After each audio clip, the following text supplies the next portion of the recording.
The notification came through at 11:43 p.m. While I was doing a final face mask and trying to calm my nerves about meeting James's parents the next day, my phone buzzed with an alert I'd never seen before. New login detected. Dating app IP address 192, 168, 1, 15-inch. That IP address made my blood run cold. It was from inside our house. I bolted upright, cucumber slices falling from my eyes, and grabbed my laptop. 2 months ago, after noticing some strange activity on my social media, I'd installed comprehensive security monitoring on all my accounts. Call it paranoia or call it intuition, but something had told me to protect myself. The security dashboard showed everything. Someone had logged into my dating profile from my stepsister Chloe's laptop at 11:31 p.m. They'd been active for 12 minutes, but doing what? I logged into the dating app from my phone, my hands shaking. At first, everything looked normal. Then I checked my sent messages.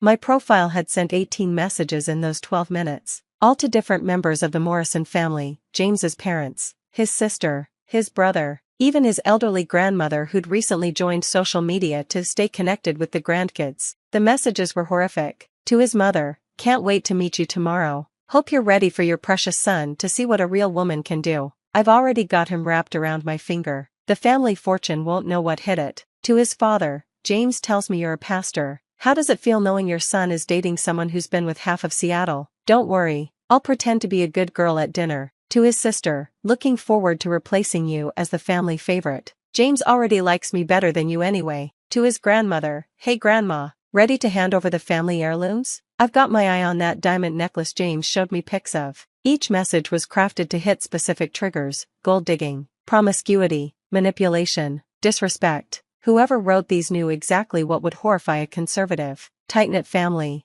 But the worst part was the photos. My profile had sent intimate photos, not nude, but suggestive selfies I'd never taken. I zoomed in and realized with growing fury that they were my face photoshopped onto other bodies. Sophisticated work, but not perfect if you looked closely.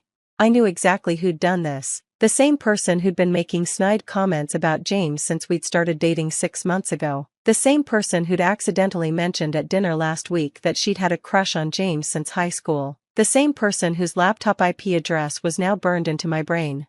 Chloe. I crept down the hallway to her room, where I could hear her on the phone through the door. Her voice was animated, excited.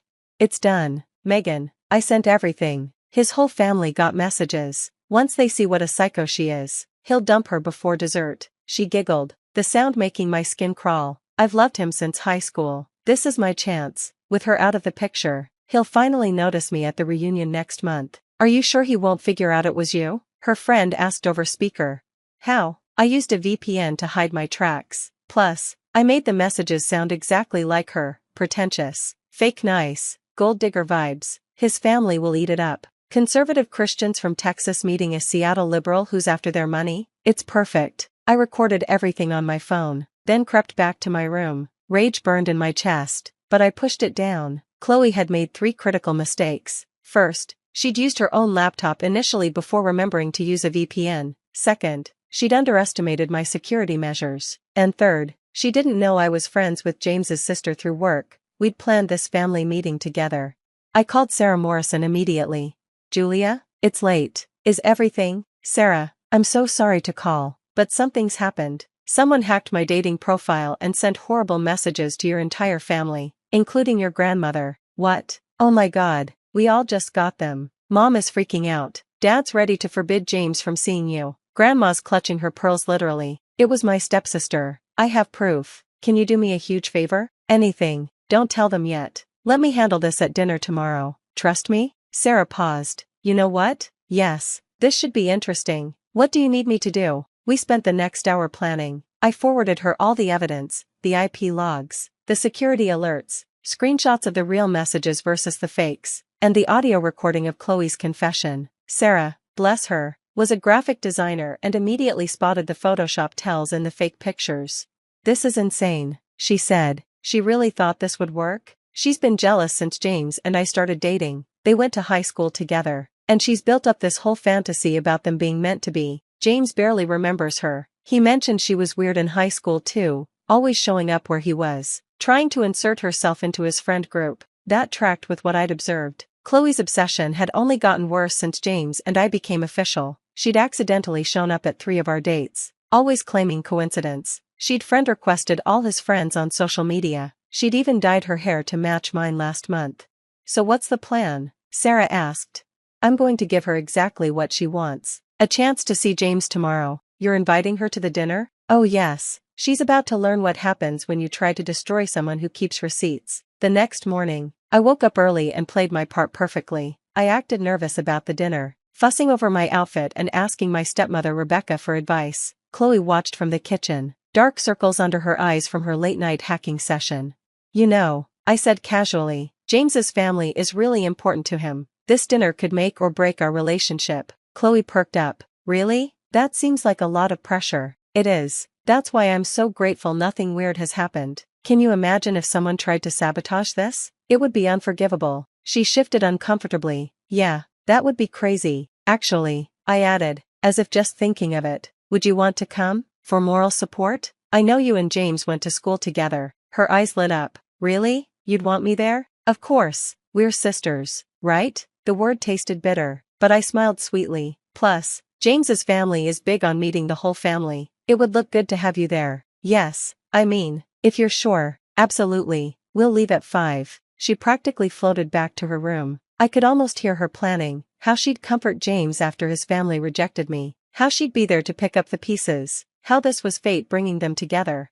5 o'clock came quickly. I'd chosen my outfit carefully, elegant, conservative, nothing that could be construed as gold digger material. Chloe, on the other hand, had gone all out. She wore a dress I recognized as new, her hair styled professionally, makeup perfect. She looked like she was going to prom, not a family dinner. The drive to James's parents' house was quiet. Chloe kept checking her phone, probably expecting to hear that I'd been disinvited. Instead, we pulled up to a beautiful Victorian home where James was waiting on the porch.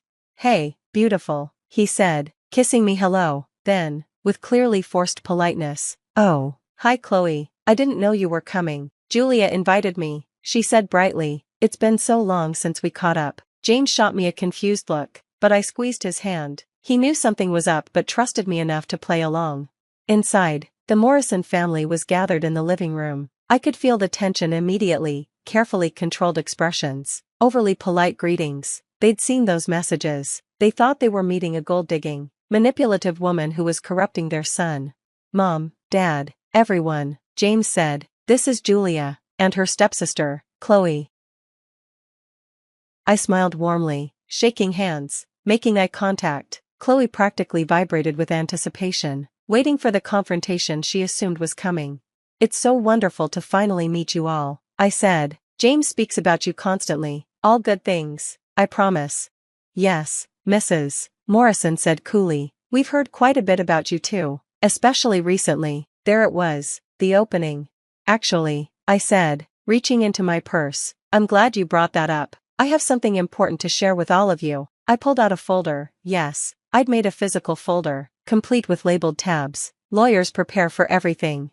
Last night, my dating profile was hacked and used to send inappropriate messages to all of you. I want to apologize for what you received and show you exactly what happened. Julia, Chloe interrupted, her voice high with fake concern. What are you talking about? What messages? I smiled at her. Oh, you didn't know? Someone logged into my account at 11:31 p.m. last night and sent terrible things to James's family. Luckily, I have comprehensive security monitoring. I opened the folder and began laying out papers on the coffee table. IP logs, screenshots, timestamps, everything organized and highlighted for easy understanding. The hack originated from IP address 192.168.1.15, which is registered to a laptop belonging to Chloe Martinez. That's you, right, Chloe? All color drained from her face. That's impossible. Someone must have used my laptop. From your bedroom? While you were on the phone with Megan discussing how, and I quote, once they see what a psycho she is, he'll dump her before dessert? I pulled out my phone and played the recording. Chloe's voice filled the room, clear and damning. I've loved him since high school. This is my chance. With her out of the picture, he'll finally notice me at the reunion next month. The Morrison family listened in stunned silence. James looked like he'd been slapped, but I wasn't done. The messages sent were designed to make me look like a gold digger and worse. But look here, I pointed to the printed screenshots. the syntax, the emoji use, the specific phrases. They match Chloe's writing style from her social media posts, not mine. Sarah, playing her part perfectly, leaned forward. And these photos? Photoshopped. Badly, I might add. I laid out the analysis Sarah had done, showing the obvious manipulation points. My face, someone else's body, created using an app that, coincidentally, Chloe has on her phone. Chloe stood up, shaking. This is insane. You're setting me up. Am I? Let's check your phone then. I bet we'll find the original photos you used, the editing app history, maybe even the VPN you thought would hide your tracks but forgot to use initially. She clutched her phone to her chest. You can't prove anything. Actually, Mr. Morrison spoke for the first time, his pastoral voice carrying authority. She's provided substantial proof. This is deeply disturbing, young lady, but I love him, Chloe burst out, tears streaming down her face as she turned to James. I've loved you since junior year. We were meant to be together. She stole you from me. James stood up slowly. Chloe, we barely knew each other in high school. We had maybe 2 classes together. You're not in love with me, you're in love with some fantasy you created. Plus, I added calmly, attempting to destroy someone's relationship through cyber harassment and identity theft isn't love. It's criminal, which is why I'll be filing a police report first thing Monday morning. You can't. She looked around wildly for support. We're family. Sisters don't do this to each other. Sisters don't try to destroy each other's relationships. Sisters don't commit identity theft. Sisters don't, I gestured to the evidence spread across the table, do any of this. Mrs. Morrison stood up,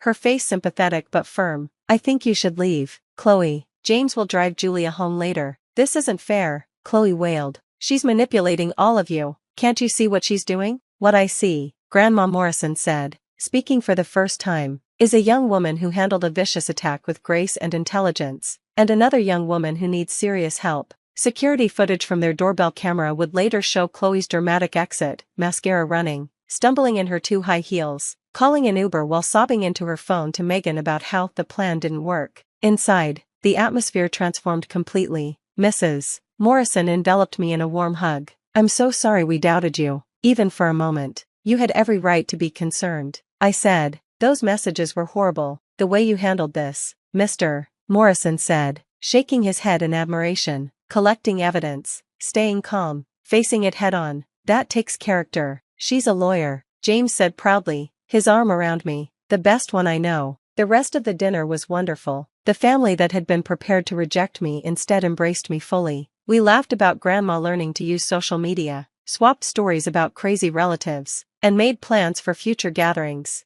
Sarah pulled me aside before dessert. That was masterful. Better than any courtroom drama I've seen. I had a good partner in crime, I said, squeezing her hand. Thank you for trusting me. Thank you for protecting my brother from whatever that was. The aftermath was swift and severe. When we got home that night, James insisted on being there for support. We found the house in chaos. Chloe had confessed everything to Rebecca, who was mortified. My father, usually passive, was furious at the violation of trust under his own roof. Chloe was given 30 days to find a new place to live. The police report I filed resulted in a restraining order and mandated therapy. She lost her job when her employer found out about the criminal charges. Turns out, tech companies don't like employees who commit cybercrimes. But the strangest part came 3 months later. I received a letter from Chloe, forwarded through her therapist. Julia, I know you probably don't want to hear from me, but my therapist says I need to make amends. I'm sorry, not just for what I did, but for what I became. You're right, I wasn't in love with James. I was in love with the idea of being saved from my own life by some high school fantasy. Watching you that night, how you handled everything with such control and intelligence, I finally understood why he chose you. It wasn't luck or manipulation. You're genuinely remarkable. I'm getting help, real help, and maybe someday I'll be the kind of person who celebrates other people's happiness instead of trying to destroy it. I don't expect forgiveness. I just wanted you to know that I finally see what everyone else already knew. You and James are perfect together. Chloe, I showed the letter to James. He read it twice, then pulled me close. Do you think she means it? He asked.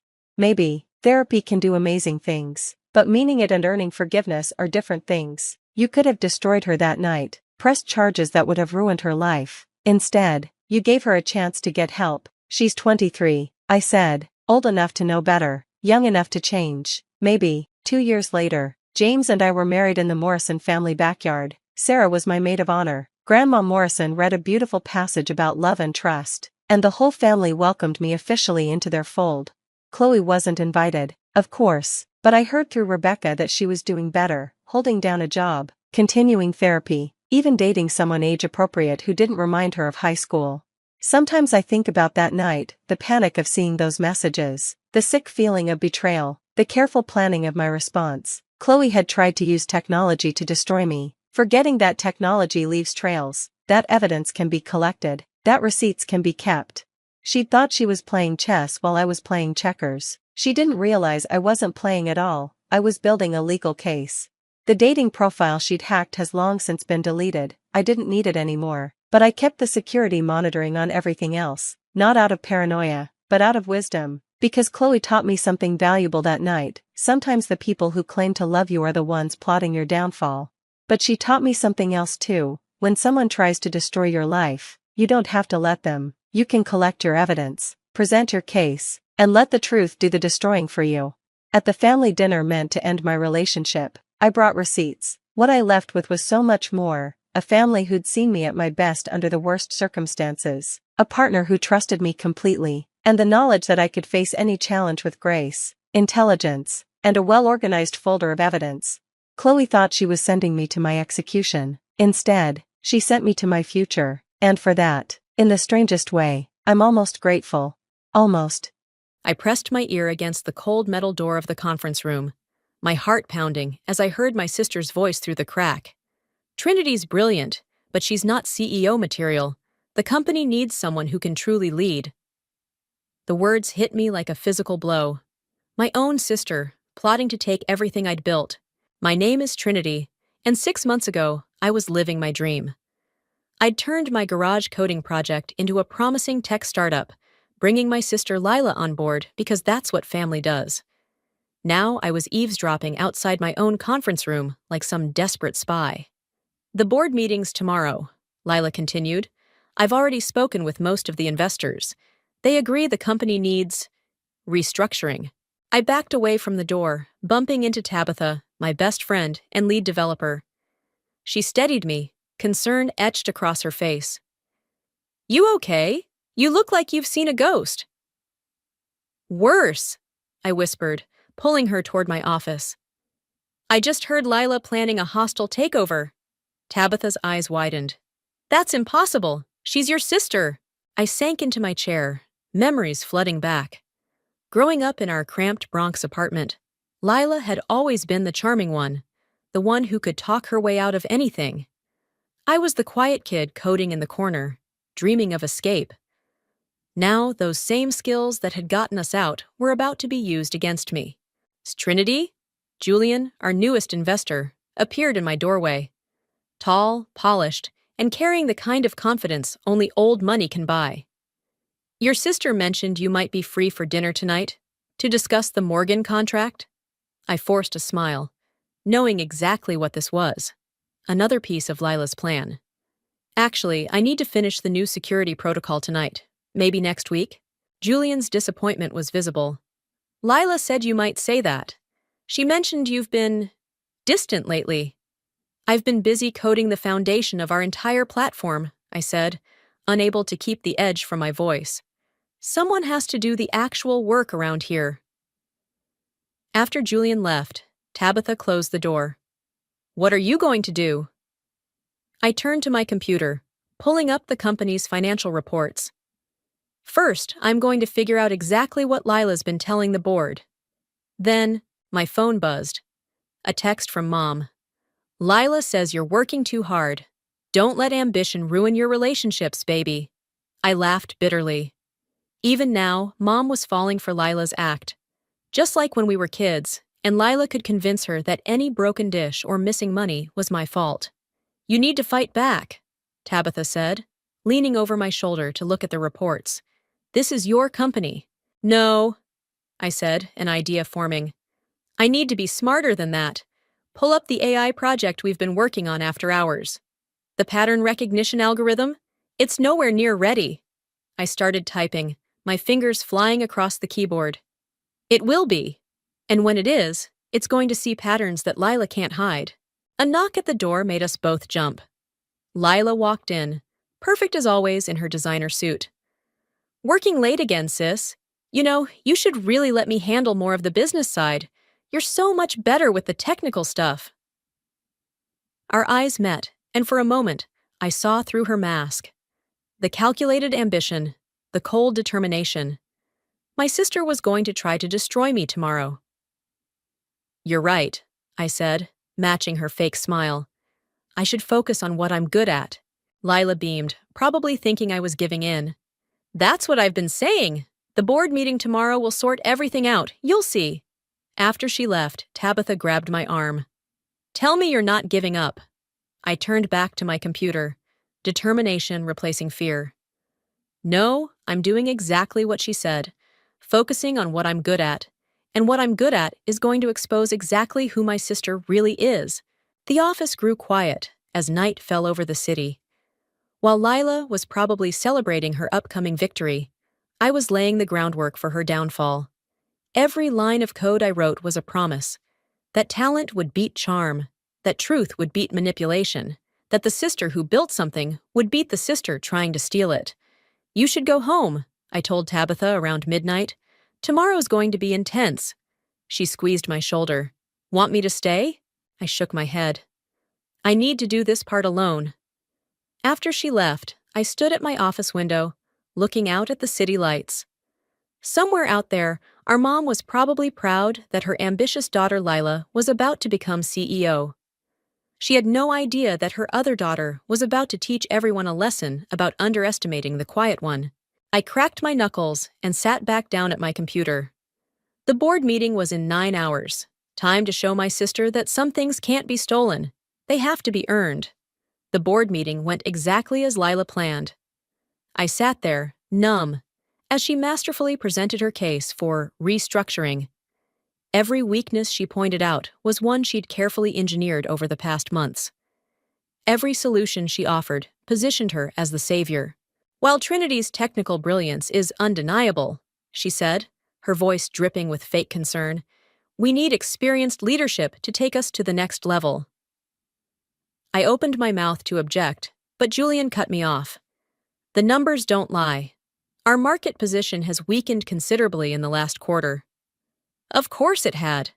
Because Lila had deliberately delayed 3 major client launches I'd set up. The vote was unanimous. By noon, I was no longer CEO of the company I'd built from nothing. By 1, I'd been relegated to technical advisor, stripped of any real power.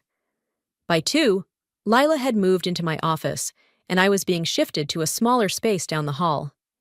"This is temporary," Tabitha insisted, helping me pack my things. "We'll figure something out." I picked up my favorite coffee mug, the one with lines of code printed on it. "Leave it," I said, setting it back down. "I'm sure our new CEO will love it." "Trinity!" Lila's voice rang out from my former doorway, my former office, my former everything. "Can we talk privately?" Tabitha squeezed my arm before leaving. The click of the door closing felt like a jail cell locking. "I know you're upset," Lila started. "Upset?" I laughed. "Why would I be upset? You only stabbed me in the back and stole my company." "I didn't steal anything. The board voted after you spent months undermining me." I stepped closer, finally letting my anger show. "Did you think I wouldn't notice? The delayed launches, the lost contracts, the whisper campaign about my leadership?" Something flickered in Lila's eyes. Not guilt, but satisfaction. "You noticed, but you couldn't stop it. That's exactly why I'm better suited for this role. You're too naive." "Get out!" "Don't be dramatic. This is my office now." I grabbed my laptop and headed for the door. "You're right, it is your office. Enjoy it while it lasts." The next few weeks were hell. I watched as Lila paraded around like a queen, making grand promises to investors and the press. But beneath the surface, things were starting to crack.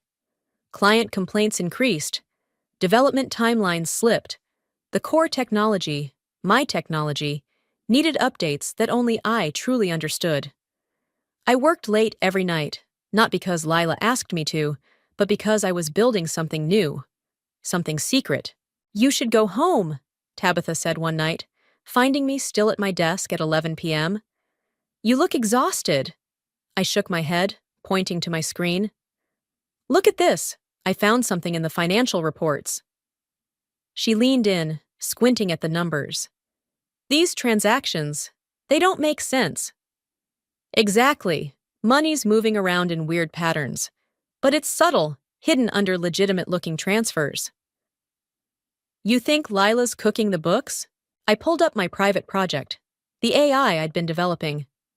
I think she's doing more than that, but I need proof. That's where this comes in. Tabitha's eyes widened as she read the code. This is way beyond what we were working on before.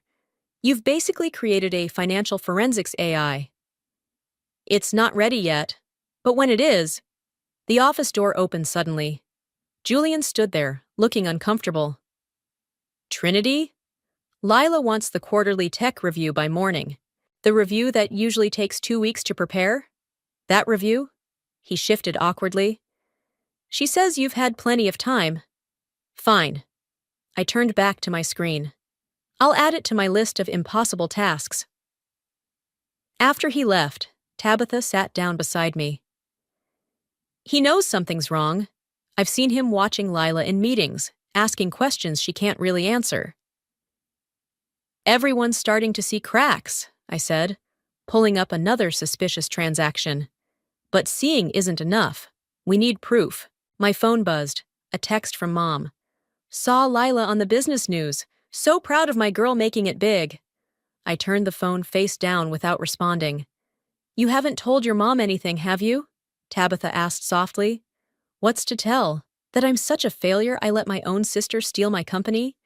That everything Mom warned me about ambition ruining relationships was right, except it wasn't my ambition that did it? Tabitha grabbed my arm. Stop! You're not a failure. You're playing the long game, and you're going to win. I looked at my screen, at the patterns slowly emerging from the chaos of numbers. You know what the worst part is? Part of me still loves her. She's my sister. We survived our childhood together, but now you have to survive her. I nodded, turning back to my code. The AI was learning, growing, seeing patterns I'd only suspected. Soon it would see everything Lila was trying to hide. She thinks she won because she's smarter, I said, fingers flying across the keyboard. But she forgot one thing. What's that? I smiled grimly. In chess, the queen might be the most powerful piece, but it's the quiet pawn that can change everything. Holy shit, Tabitha whispered, staring at my screen. Trinity, are you seeing this? 3 months had passed since Lila's takeover, and my AI had finally started connecting the dots. The patterns were unmistakable. A complex web of financial transactions, each one carefully disguised, but forming a clear picture when viewed together. She's been siphoning money into offshore accounts, I said, scrolling through the data. Small amounts at first, but getting bolder. Look at this spike last week. Tabitha leaned closer. Right after the Morgan contract payment came in. But why would she? Because she knows she can't keep this up forever. I pulled up another screen. The company's fundamentals are weakening. Client satisfaction is down 40%. 3 major projects are behind schedule. She's preparing her exit strategy. The door opened, and we quickly switched screens. Julian walked in, looking more haggard than usual. Trinity, do you have a minute? Tabitha gave me a meaningful look before leaving us alone. What's wrong? I asked, though I had a pretty good idea. Julian loosened his tie. The Morgan project, it's a mess. The client's threatening to pull out. Lila keeps promising fixes, but nothing's happening. I've got millions invested in this company, and I'm starting to think. Starting to think what? He met my eyes. That I backed the wrong sister. Before I could respond, Lila's voice cut through the office. Julian, there you are! We have that dinner meeting, remember? He straightened up, professional mask back in place. Of course. Trinity, we'll continue this later. After they left, Tabitha slipped back in. Did he say what I think he said? He's starting to see through her, but we need more than suspicions. I pulled up my AI program again. We need concrete proof. Just then, my phone rang. Mom's name flashed on the screen. I almost ignored it, but something made me answer. Trinity? Baby, are you okay? Lila says you've been acting strange at work. I gripped the phone tighter. Did she tell you why? She's worried about you, says you've been distant, working odd hours. You're not still upset about the promotion, are you? Promotion? I laughed bitterly. Is that what she called it? Trinity. Mom, I have to go. I'm in the middle of something. I hung up, hands shaking. Tabitha touched my shoulder. You should tell your mom the truth. Not yet. Not until. My voice cut off as new data flashed across my screen. Wait, look at this. The AI had found something new. A pattern of deleted files, all traced back to Lila's login. But one document hadn't been completely erased. As we read it, my blood ran cold. She's planning to sell the company's core technology, Tabitha gasped, to our biggest competitor. That's why she's been moving money offshore. She's going to strip the company bare and run. I sat back, the full picture finally clear. Everything I built, she's going to destroy it all. A knock at the door made us jump. It was Julian again, but this time he looked different, determined. I left my dinner meeting early, he said, closing the door behind him. We need to talk. About Lila. I studied him carefully. What about her? I've been reviewing the company's financials. Things aren't adding up.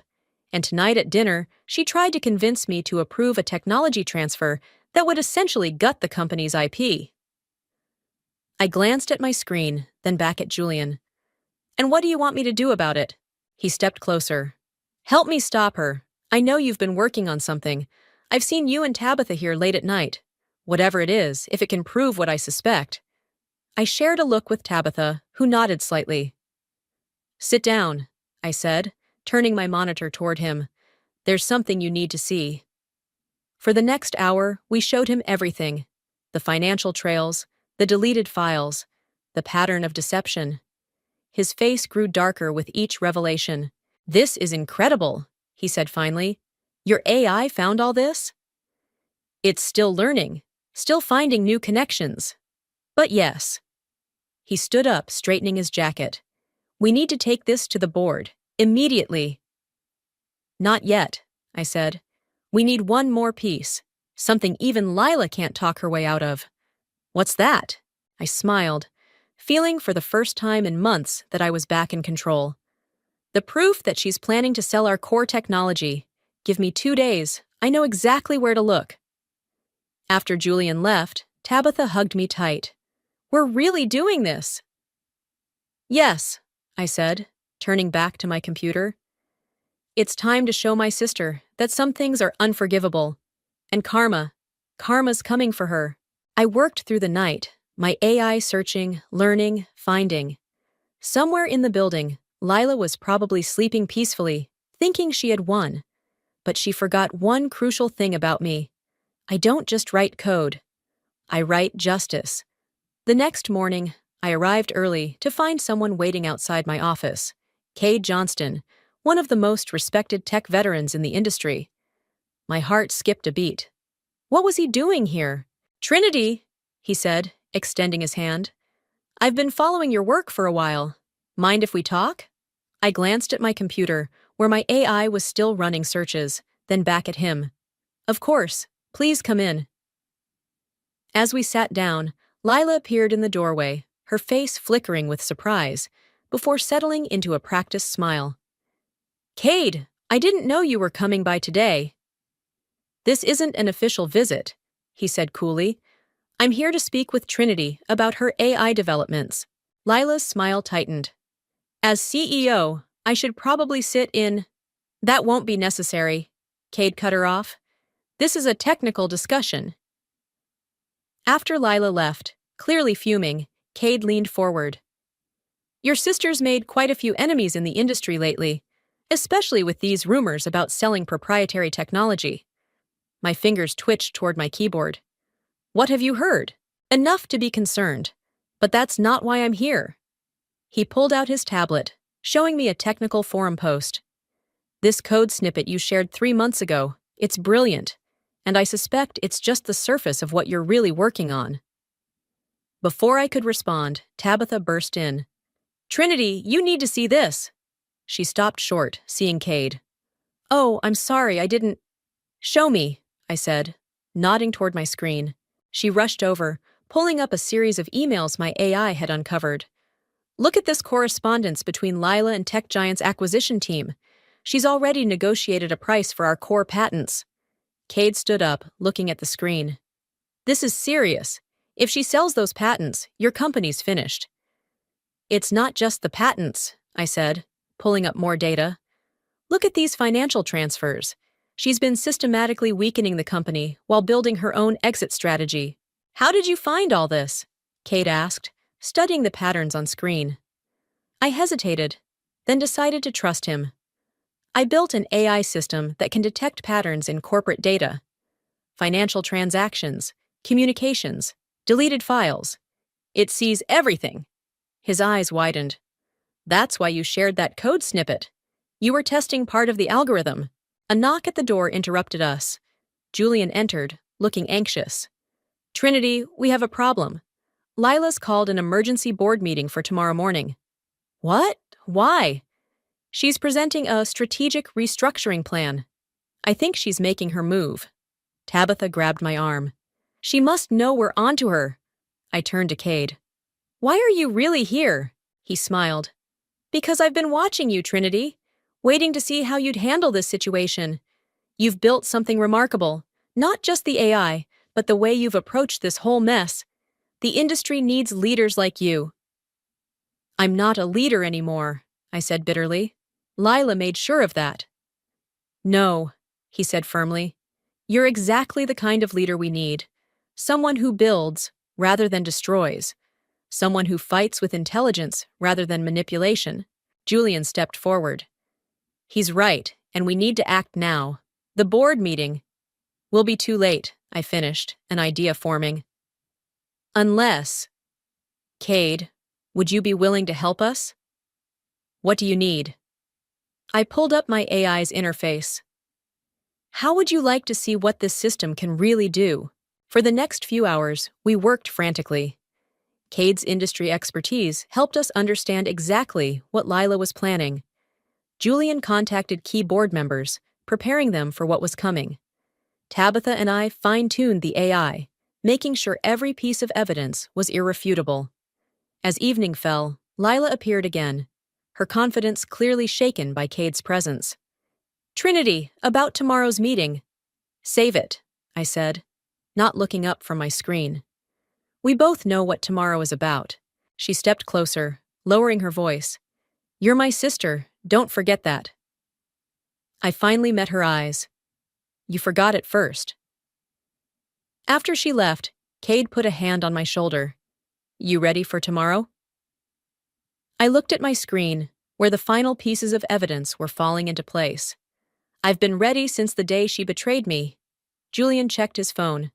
Board members are confirmed for 9 a.m. No one's telling Lila they're coming early. Tabitha hugged me. We should all get some rest. Tomorrow's going to be intense. As they filed out, I stayed at my desk, watching the AI complete its final analysis. Tomorrow, Lila would walk into that boardroom thinking she was about to complete her takeover. Instead, she'd find out what happens when you underestimate the quiet one who built everything you tried to steal. Game over, sis, I whispered to my empty office. Time to face the consequences. I arrived at the office at 7 a.m., 2 hours before the board meeting. The evidence was ready, backed up in 3 different places. My hands shook slightly as I set up the presentation room. You're early, came a voice from the doorway.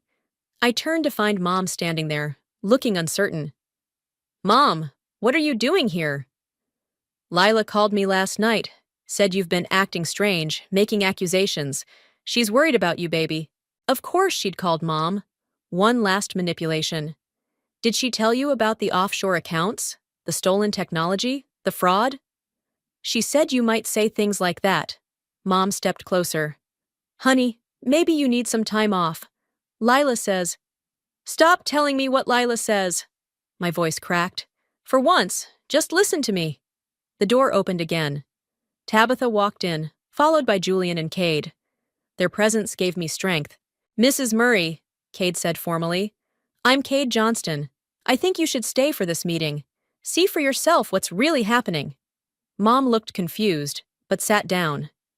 Over the next hour, board members arrived, each looking grim. At 8:55, Lila strode in, faltering slightly, when she saw the packed room. I thought the meeting was at 9, she said, trying to maintain her composure. It is, Julian replied, but we had some things to discuss first. Lila's eyes darted to Mom, then back to the board. I've prepared a comprehensive restructuring plan. Before that, I interrupted, standing up. There's something the board needs to see. I pulled up my presentation. The AI's findings filled the screen. Transaction records, deleted emails, secret negotiations with competitors. With each slide, Lila's face grew paler. These documents are fake, she tried. Trinity's obviously manipulated. The AI doesn't manipulate, Cade cut in. It finds patterns, like the pattern of you systematically weakening the company while preparing to sell its core technology. Mom gasped. Lila, what is he talking about? Don't listen to them, Mom. Trinity's just jealous because... Because what? I asked quietly. Because I built something and you stole it? Because I trusted you and you betrayed me? Julian stood up. The evidence is clear. Ms. Murray has been engaging in corporate fraud, theft of intellectual property, and conspiracy to sell protected technologies to competitors. You can't prove any of this, Lila shouted, her careful mask finally cracking. I clicked to the final slide. Actually, we can. This is a recording from your meeting with Tech Giant's acquisition team yesterday. The one you didn't know was being archived by the AI. Lila's voice filled the room. Once the patents are transferred, you'll have complete control of the technology. Trinity won't be able to stop it. The offshore accounts are ready. Mom started crying. Lila rushed to her, but Mom pulled away. How could you? Mom whispered. Your own sister. I did it for us, Lila snapped. To make us rich, to get us out of that life you always complained about. Trinity doesn't understand business. She understood enough to catch you, Cade interrupted. The SEC has been notified. They're probably in the lobby right now. As if on cue, 2 federal agents entered the room. Lila's eyes went wild. She turned to me, desperation replacing her usual confidence. Trinity, please, we can fix this. We're sisters. I stood up, finally facing her directly. We stopped being sisters the day you decided to destroy everything I built. The agents moved forward. One began reading Lila her rights, while the other handcuffed her. As they led her out, she looked back one last time. Mom, tell her to stop this! But Mom just shook her head, tears streaming down her face. After Lila was gone, the room erupted in chaos. Board members talked urgently among themselves. Julian started making calls to calm investors.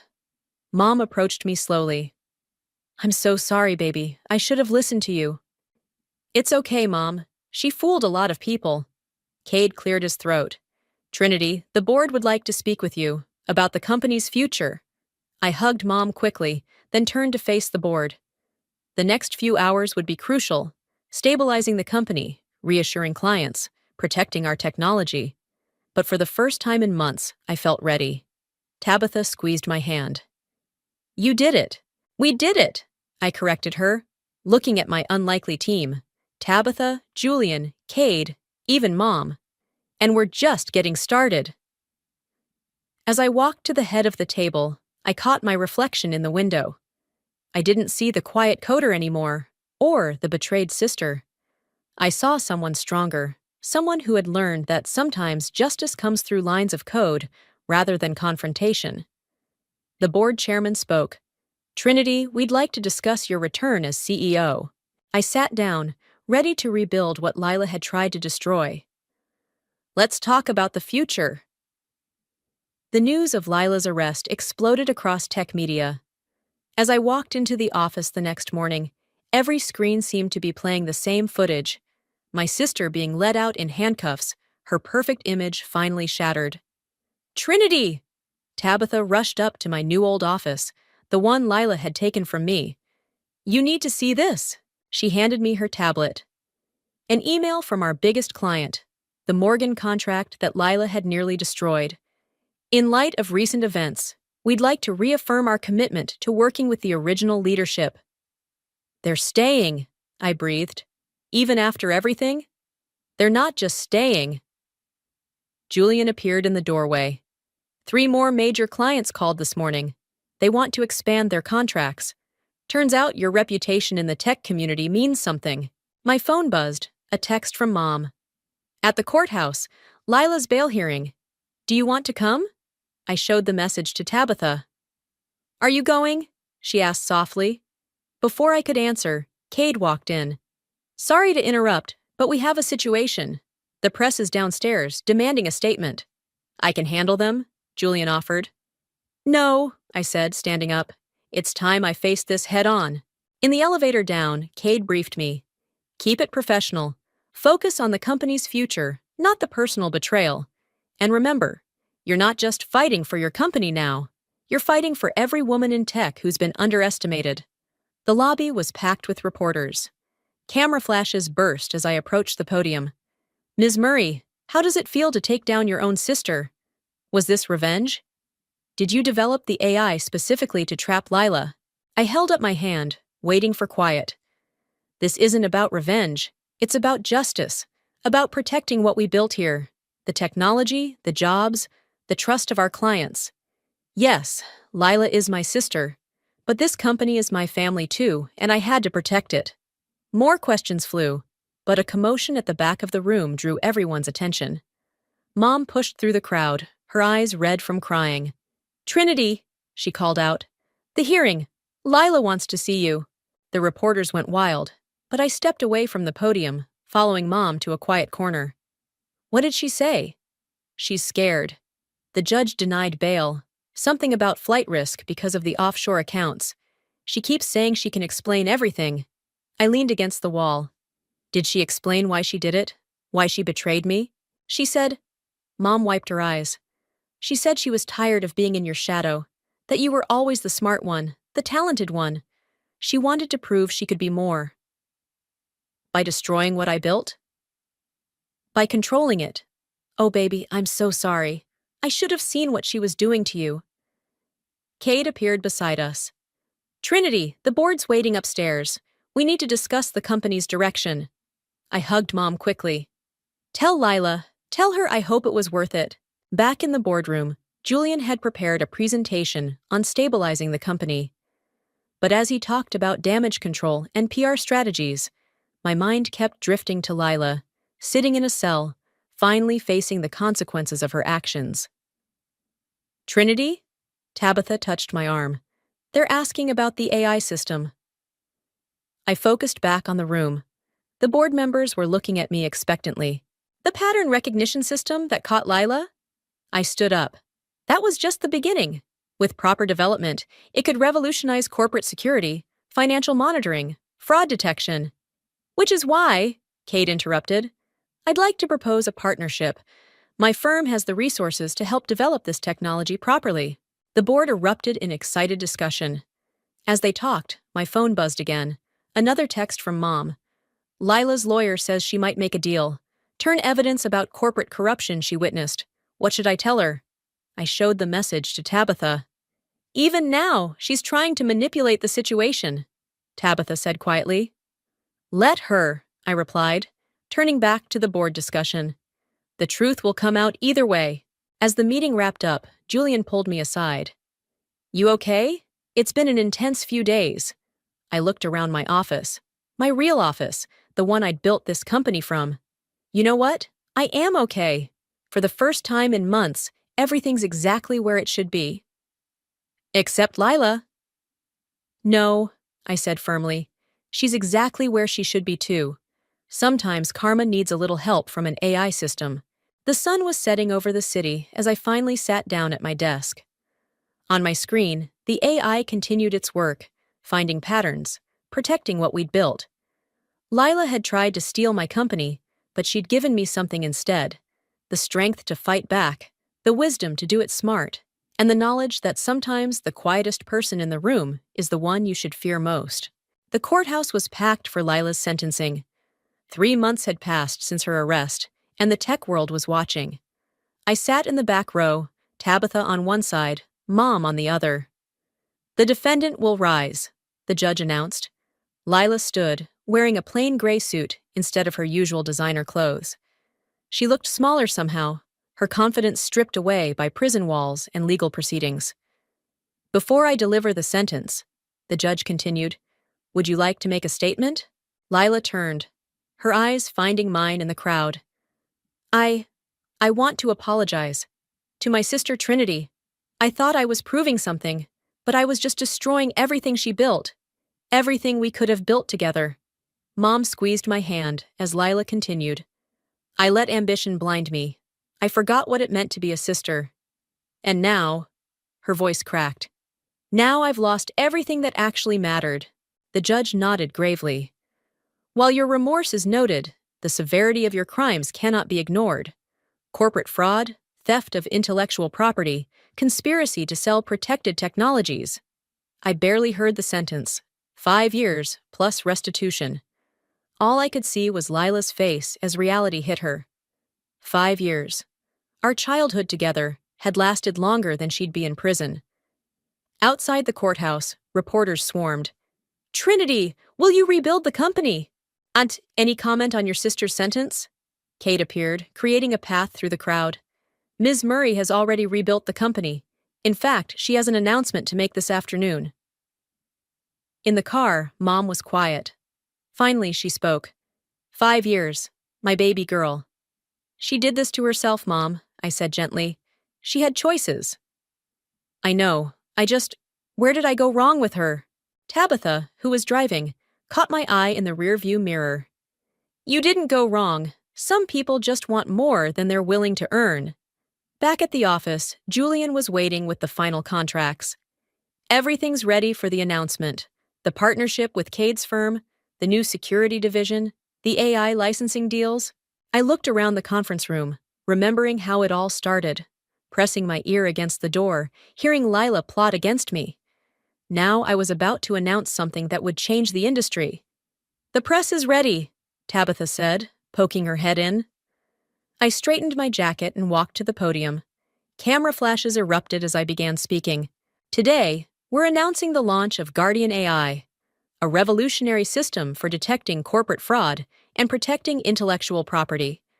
The same technology that exposed corruption in our own company will now help protect others." Questions flew from reporters. "Was this inspired by your sister's crimes? How does it feel to turn a personal tragedy into a business triumph?" I held up my hand. "This isn't about my sister. It's about creating something positive from a negative situation, about building rather than destroying." Cade stepped forward. "Our partnership will make this technology available to companies worldwide. Trinity's vision goes far beyond personal vindication." After the press conference, I found Mom sitting in my office, holding a framed photo, Lila and me as kids, grinning in our tiny Bronx apartment. "She asked to see you," Mom said quietly. "In prison." I sat down heavily. "I don't know if I can." "You don't have to decide now, but she's still your sister." "Is she?" "Because the sister in that photo would never have tried to destroy me." A knock at the door. Tabitha with more good news. "The Morgan contract just doubled. They want to be the first to implement Guardian AI." Mom stood up, kissing my cheek. "I'm going to visit Lila. Want me to tell her anything?" I thought about Lila in her cell, about the choices that led her there. Tell her I hope she uses these 5 years to remember who she was in that photo." After Mom left, I walked to the window. The city stretched out below, full of companies that could benefit from what we'd built. Not just the AI, but the lesson behind it. "You okay?" Tabitha asked softly. "You know what's strange? Part of me misses her. Not who she became, but who she was. My big sister who used to protect me from playground bullies. Maybe that person's still in there somewhere. Maybe." I turned back to my desk, where the contracts waited. "But right now, we have work to do." Julian appeared with champagne. Time to celebrate? Time to build, I corrected him, but I was smiling. Guardian AI is just the beginning. As we toasted our new venture, I thought about karma, about justice, about the strange paths that lead us to where we're meant to be. Leela had tried to steal my dream, but instead, she'd forced me to make it bigger. The AI hummed in the background, already protecting other companies from people like my sister. Sometimes the best revenge isn't destruction, it's creation. Building something so strong that even betrayal can't break it. The prison visiting room was colder than I expected. I sat at the metal table, watching the door, my heart pounding. I hadn't seen Lila since her sentencing 6 weeks ago. She appeared in her orange jumpsuit, thinner, her perfect hair now plain and pulled back. Our eyes met, and for a moment, we were just sisters again. "You came," she said softly, sitting down. "Mom said you've been asking for me. I saw you on TV. Guardian AI is everywhere now. You did it, Trin. You really did it." I studied her face, looking for signs of manipulation. But all I saw was exhaustion and something else. Pride? "The company you tried to destroy is now worth 10 times what it was," I said. "Ironic, isn't it?" She flinched. "I deserve that. I deserve all of this." She gestured at her surroundings. "But that's not why I asked you here." She pulled out a worn envelope. "I've been writing this letter for weeks. Everything I did, every mistake, every betrayal. But mostly why?" "I know why," I said. "You were jealous, ambitious, greedy." "No?" She pushed the letter toward me. "I was scared of being nothing, of being the failure sister who couldn't make it out of the Bronx on her own. You were always the smart one, the talented one. I thought if I could just take control, just prove I could run things better." "You could have worked with me, Lila. We could have built it together." Tears filled her eyes. "I know that now. God, I know that now." A guard approached. "Time's up." Lila stood quickly. "There's something else in the letter, ideas I've had, watching the news about Guardian AI. Ways it could be expanded, vulnerabilities I noticed from the other side. Maybe they're useful, maybe they're not. But it's all I have to offer now." I picked up the letter. "Why are you doing this?" "Because you're my sister, and even if I can never fix what I broke, I can try to protect what you're building now." The guard led her away. I sat there, holding her letter, until Tabitha found me in the parking lot. "How was it?" I handed her the letter. "She's given us insider knowledge of how people might try to beat the AI. Can we trust it?" "That's the thing." I started the car. "I think we can." Back at the office, Julian and Cade were waiting with big news. "The Senate committee wants you to testify about corporate fraud prevention," Julian announced. "Guardian AI is becoming the gold standard." "Ha, perfect timing," I said, pulling out Lila's letter, "because we're about to make it even better." We worked late into the night, incorporating Lila's insights into the system. Her suggestions were brilliant. She'd always been smart, just pointed in the wrong direction. Around midnight, Mom brought us coffee. "You look happy," she said, watching me code. "I am. Not because of the success, but because—" I paused. "Because today I saw my sister again. The real one, not the person who betrayed me." "People can change," Tabitha said, squeezing my shoulder. "They can," I agreed. "But more importantly, we can change how we respond to them." The next morning, I had the team gather in the conference room. "Guardian AI was born from betrayal," I told them. "But its future will be about prevention, not punishment, about helping people make better choices." "Speaking of choices," Cade said, "the Tech Industry Leadership Awards announced their shortlist. You're nominated for Innovator of the Year." I shook my head. "No, we're nominated. All of us. Even Lila, in her way.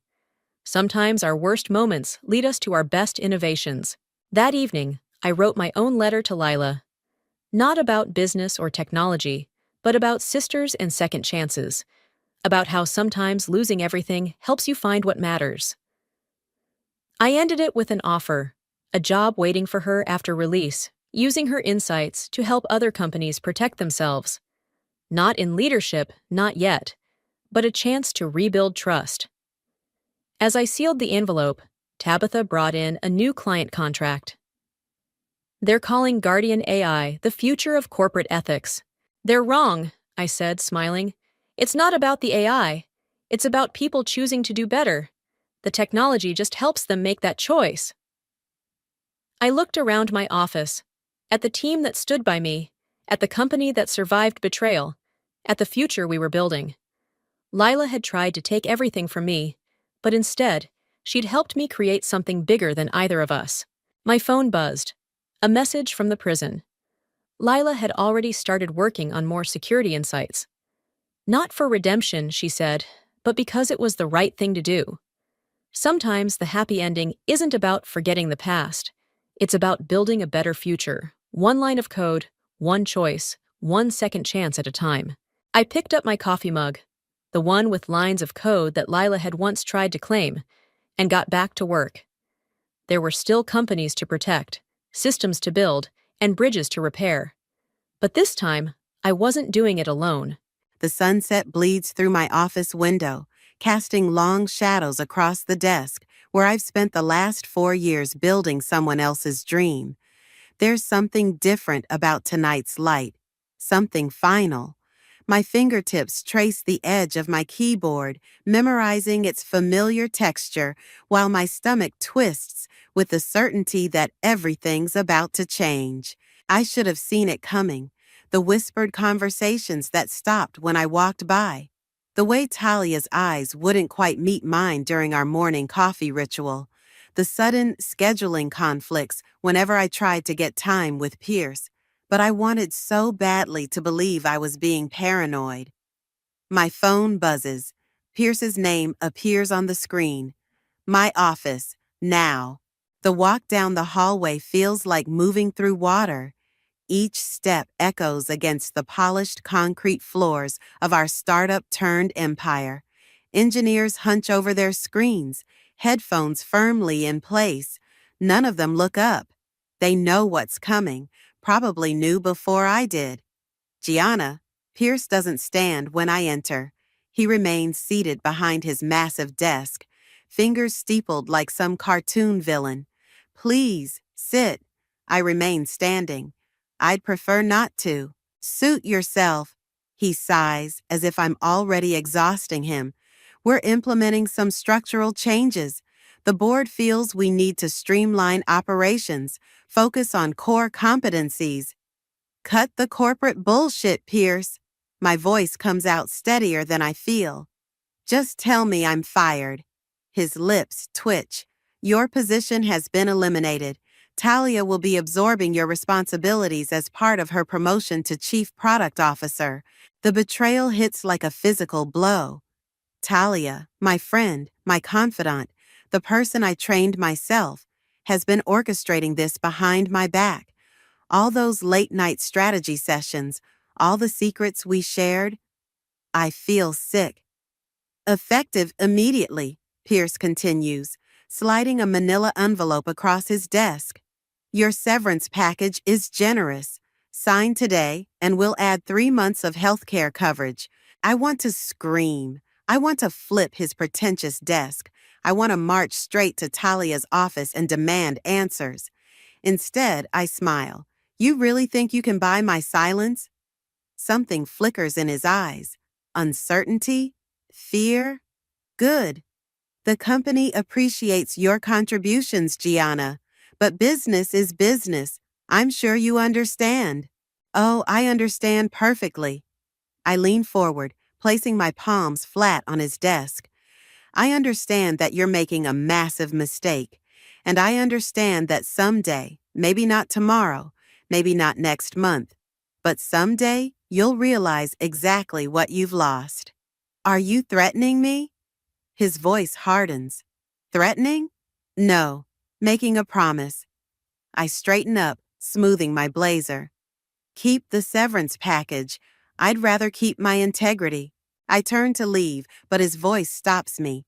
Don't do anything foolish, Gianna. Remember who holds the power here. Looking back over my shoulder, I let him see the fire in my eyes. That's your first mistake, Pierce. You think power is something you hold. I think it's something you earn. And you've just made a very powerful enemy. The door clicks shut behind me with satisfying finality. My hands shake as I gather my things, dropping family photos and spare chargers into my bag. A shadow falls across my desk. Talia. Gianna, she starts. I hold up my hand. Don't. Just don't.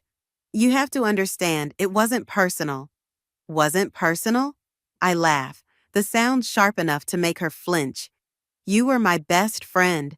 I trusted you with everything, and you've been planning this for months, haven't you? Her silence is answer enough. I hope the corner office is worth it. I shoulder my bag, leaving everything else behind. Let them pack it up. Let them wonder what I took with me. Let them worry.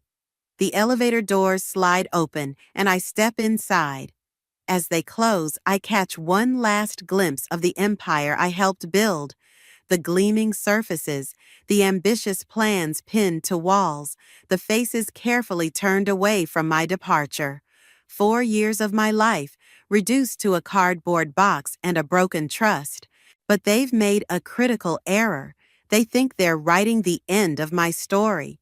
Really, they've just written the beginning. I pull out my phone and open my contacts. Victoria's name stands out, my old mentor from my first startup days. The one who warned me about Pierce's reputation. The one I should have listened to. My thumb hovers over her number as the elevator descends.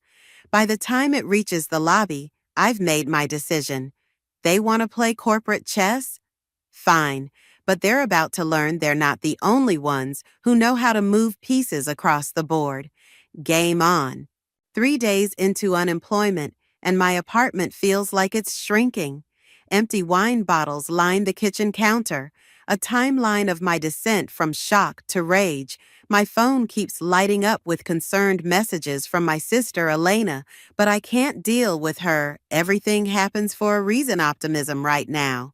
I'm scrolling through LinkedIn, torturing myself by watching Talia's profile update with her new title, when a news alert catches my eye. My hands start shaking as I read the headline, Tech Startup Quantum Dynamics Acquires Revolutionary AI Patent. The patent, my patent, the one Pierce said wasn't worth pursuing. Lying bastard. I whisper, hurling my phone onto the couch. The pieces click together with sickening clarity. All those closed-door meetings, the sudden interest in my research documentation, Talia's convenient promotion. They didn't just want me gone. They needed me gone. My laptop whirs to life as I dig through old emails, searching for proof. There, buried in a folder marked Project Phoenix, is the original patent application draft I'd sent to Pierce 4 months ago. His response, not aligned with current business objectives. Table this for now. The room spins as fury rises in my throat. I grab my keys and my laptop, needing to escape these walls before they suffocate me. The coffee shop 2 blocks away has been my second office for years. Right now, I need its familiar comfort more than caffeine. Your usual? Marco asks from behind the counter, concern creasing his forehead. Haven't seen you this week. Been busy reevaluating my life choices. I attempt a smile. Make it a double shot today. I'm halfway through my latte when Victoria walks in. Not a coincidence. This has always been our meeting spot. She slides into the chair across from me, elegant as ever in her charcoal blazer. You look like hell, darling. Thanks for coming, I say, closing my laptop. I assume you've seen the news? About quantum? She nods, eyes sharp. Pierce moved faster than I expected. Sloppy.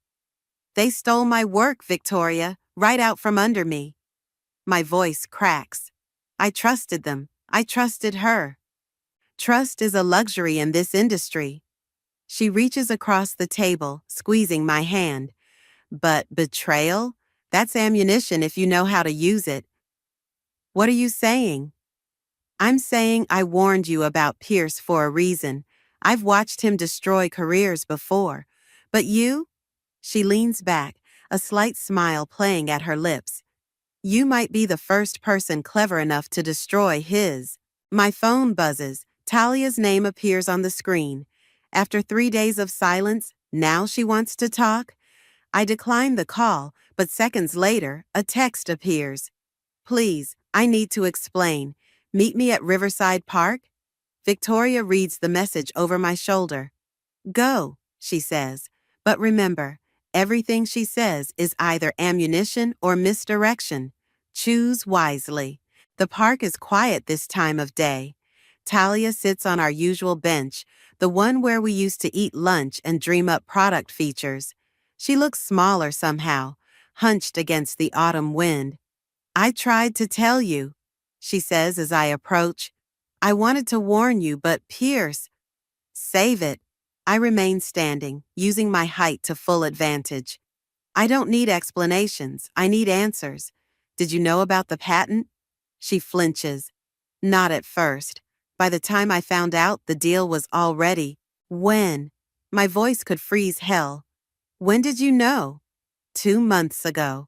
She stares at her hands. Pierce said if I didn't play along, I'd be next. I had to protect myself. By sacrificing me? Tears burn behind my eyes, but I refuse to let them fall. I would have protected you. That's what friends do. Gianna, please. No. I step back as she reaches for me. You don't get to ask anything of me anymore, but I want you to remember this moment. Remember how it feels, because when everything falls apart, and it will, you'll know exactly who to blame. Walking away, I pull out my phone and text Victoria. I'm in, whatever it takes. Her response comes immediately. Dinner, tonight. Bring everything you have on Project Phoenix. The sun sets behind the city skyline, painting the buildings in shades of revenge. In my pocket, my phone buzzes with another call from Talia. This time, I don't even look at the screen. They thought they could erase me. Instead, they've given me nothing left to lose. And that makes me more dangerous than they could possibly imagine. Victoria's penthouse office feels more like a war room tonight. Stacks of documents cover her glass dining table, while my laptop screen casts a blue glow across our tired faces. The persistent hum of her ceiling fan matches the buzz in my head after 6 hours of strategic planning. Run it by me again, Victoria says, swirling her whiskey. Every detail matters. The patent application wasn't just about AI integration. I pull up the original schematics. It was a complete system architecture. Pierce didn't just steal my idea. He stole the foundation for their entire next-gen platform. And the backup files? Encrypted, stored on my personal cloud drive. I manage a small smile. Some of us learned from your paranoia. Wisdom, darling, not paranoia. She taps her screen. Dorian's speaking at the Tech Summit next week. He's been pushing ethical AI development. Could be useful. I freeze at the name. Dorian Dixon, Pierce's former partner? The same. They had a spectacular falling out last year. Victoria's eyes gleam. Something about intellectual property rights. My mind races with possibilities. Dorian's reputation for integrity is legendary in the industry. If he knew what Pierce had done, a notification pops up on my screen. An email from an anonymous account. My heart stops when I see the subject line. Project Phoenix, full documentation. Victoria. My voice shakes. Look at this. The attached files contain everything. Internal memos, meeting minutes, acquisition paperwork. All proving Pierce knew about my patent's value months ago. All proving the theft was deliberate. Well, Victoria breathes. Someone's feeling guilty. Talia. The realization hits like lightning. This has to be from her. Perhaps. Victoria's tone turns cautionary. Or perhaps it's Pierce setting a trap. Anonymous evidence has a funny way of backfiring in court. She's right. Using these files would reveal our source, potentially destroying any legal advantage. But something else catches my eye. A calendar invite for tomorrow morning. Pierce is presenting Quantum's acquisition to potential investors. What if we don't need the files? I lean forward, energy surging through my exhaustion. What if we just need the right audience? Victoria's eyebrow arches. I'm listening.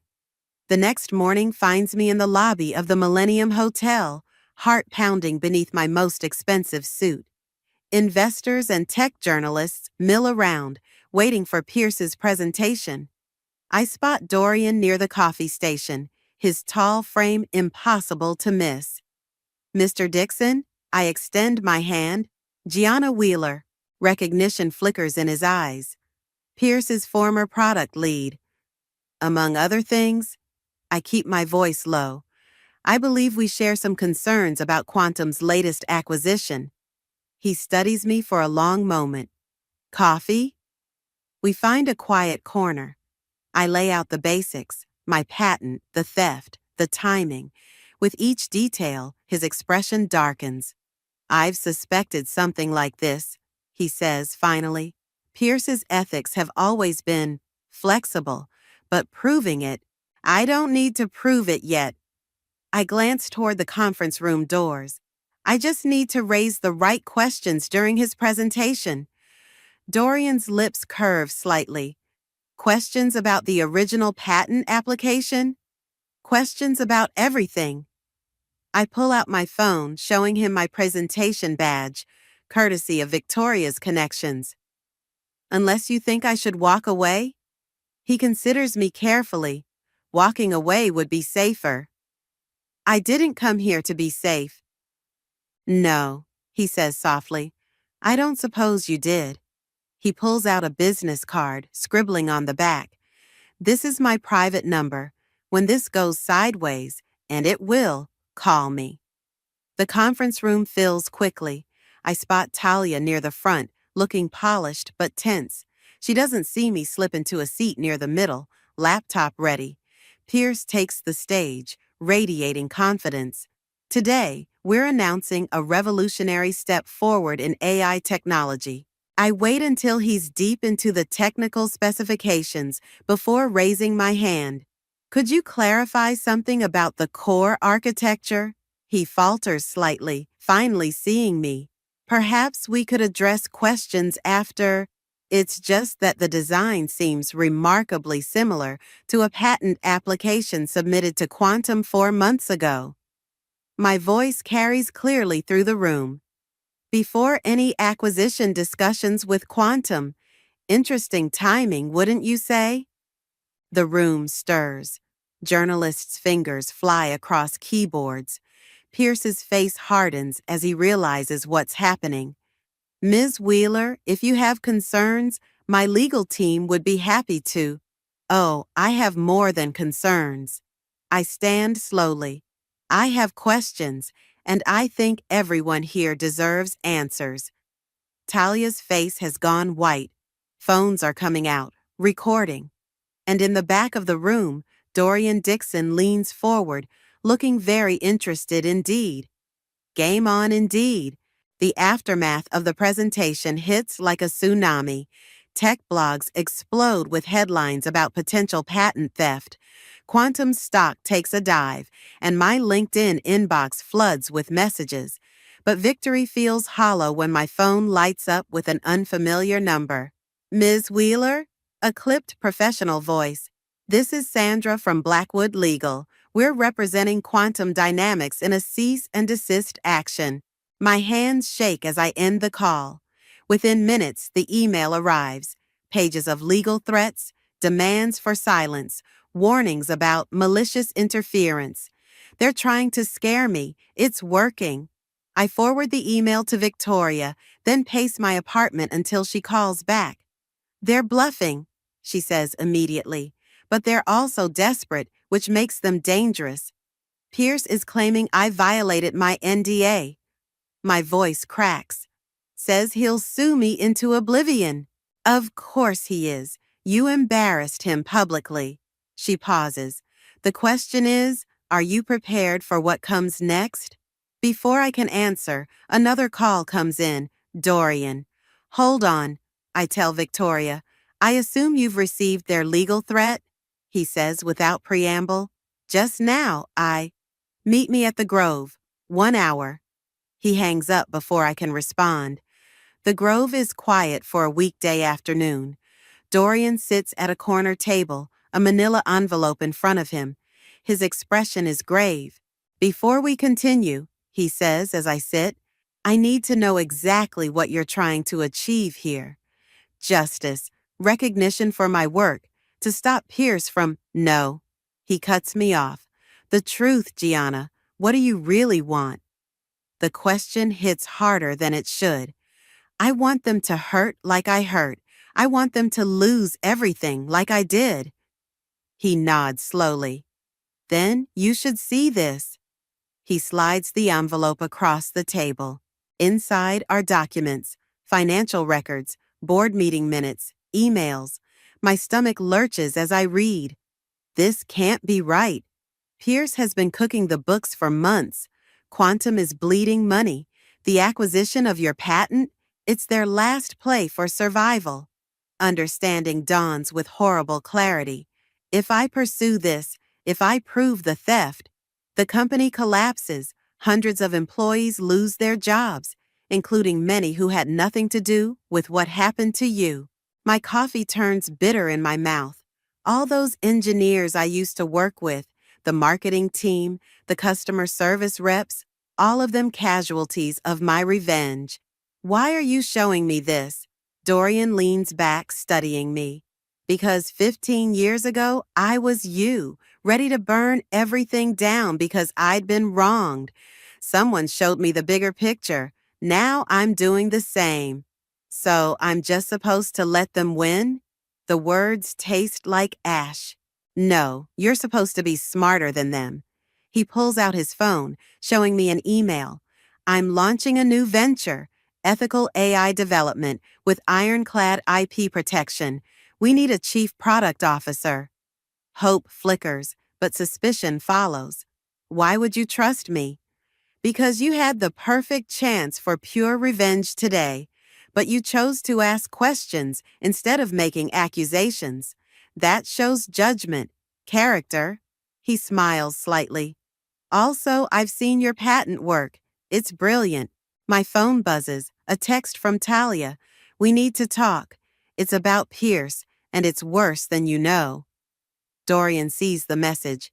Interesting timing. You think it's a trap? I think, he says carefully, that you have a choice to make. You can destroy Quantum and everyone in it, or you can build something better, something that makes Pierce and his kind obsolete.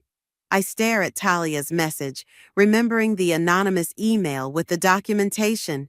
If she's turning on Pierce now, what would you do? I ask Dorian.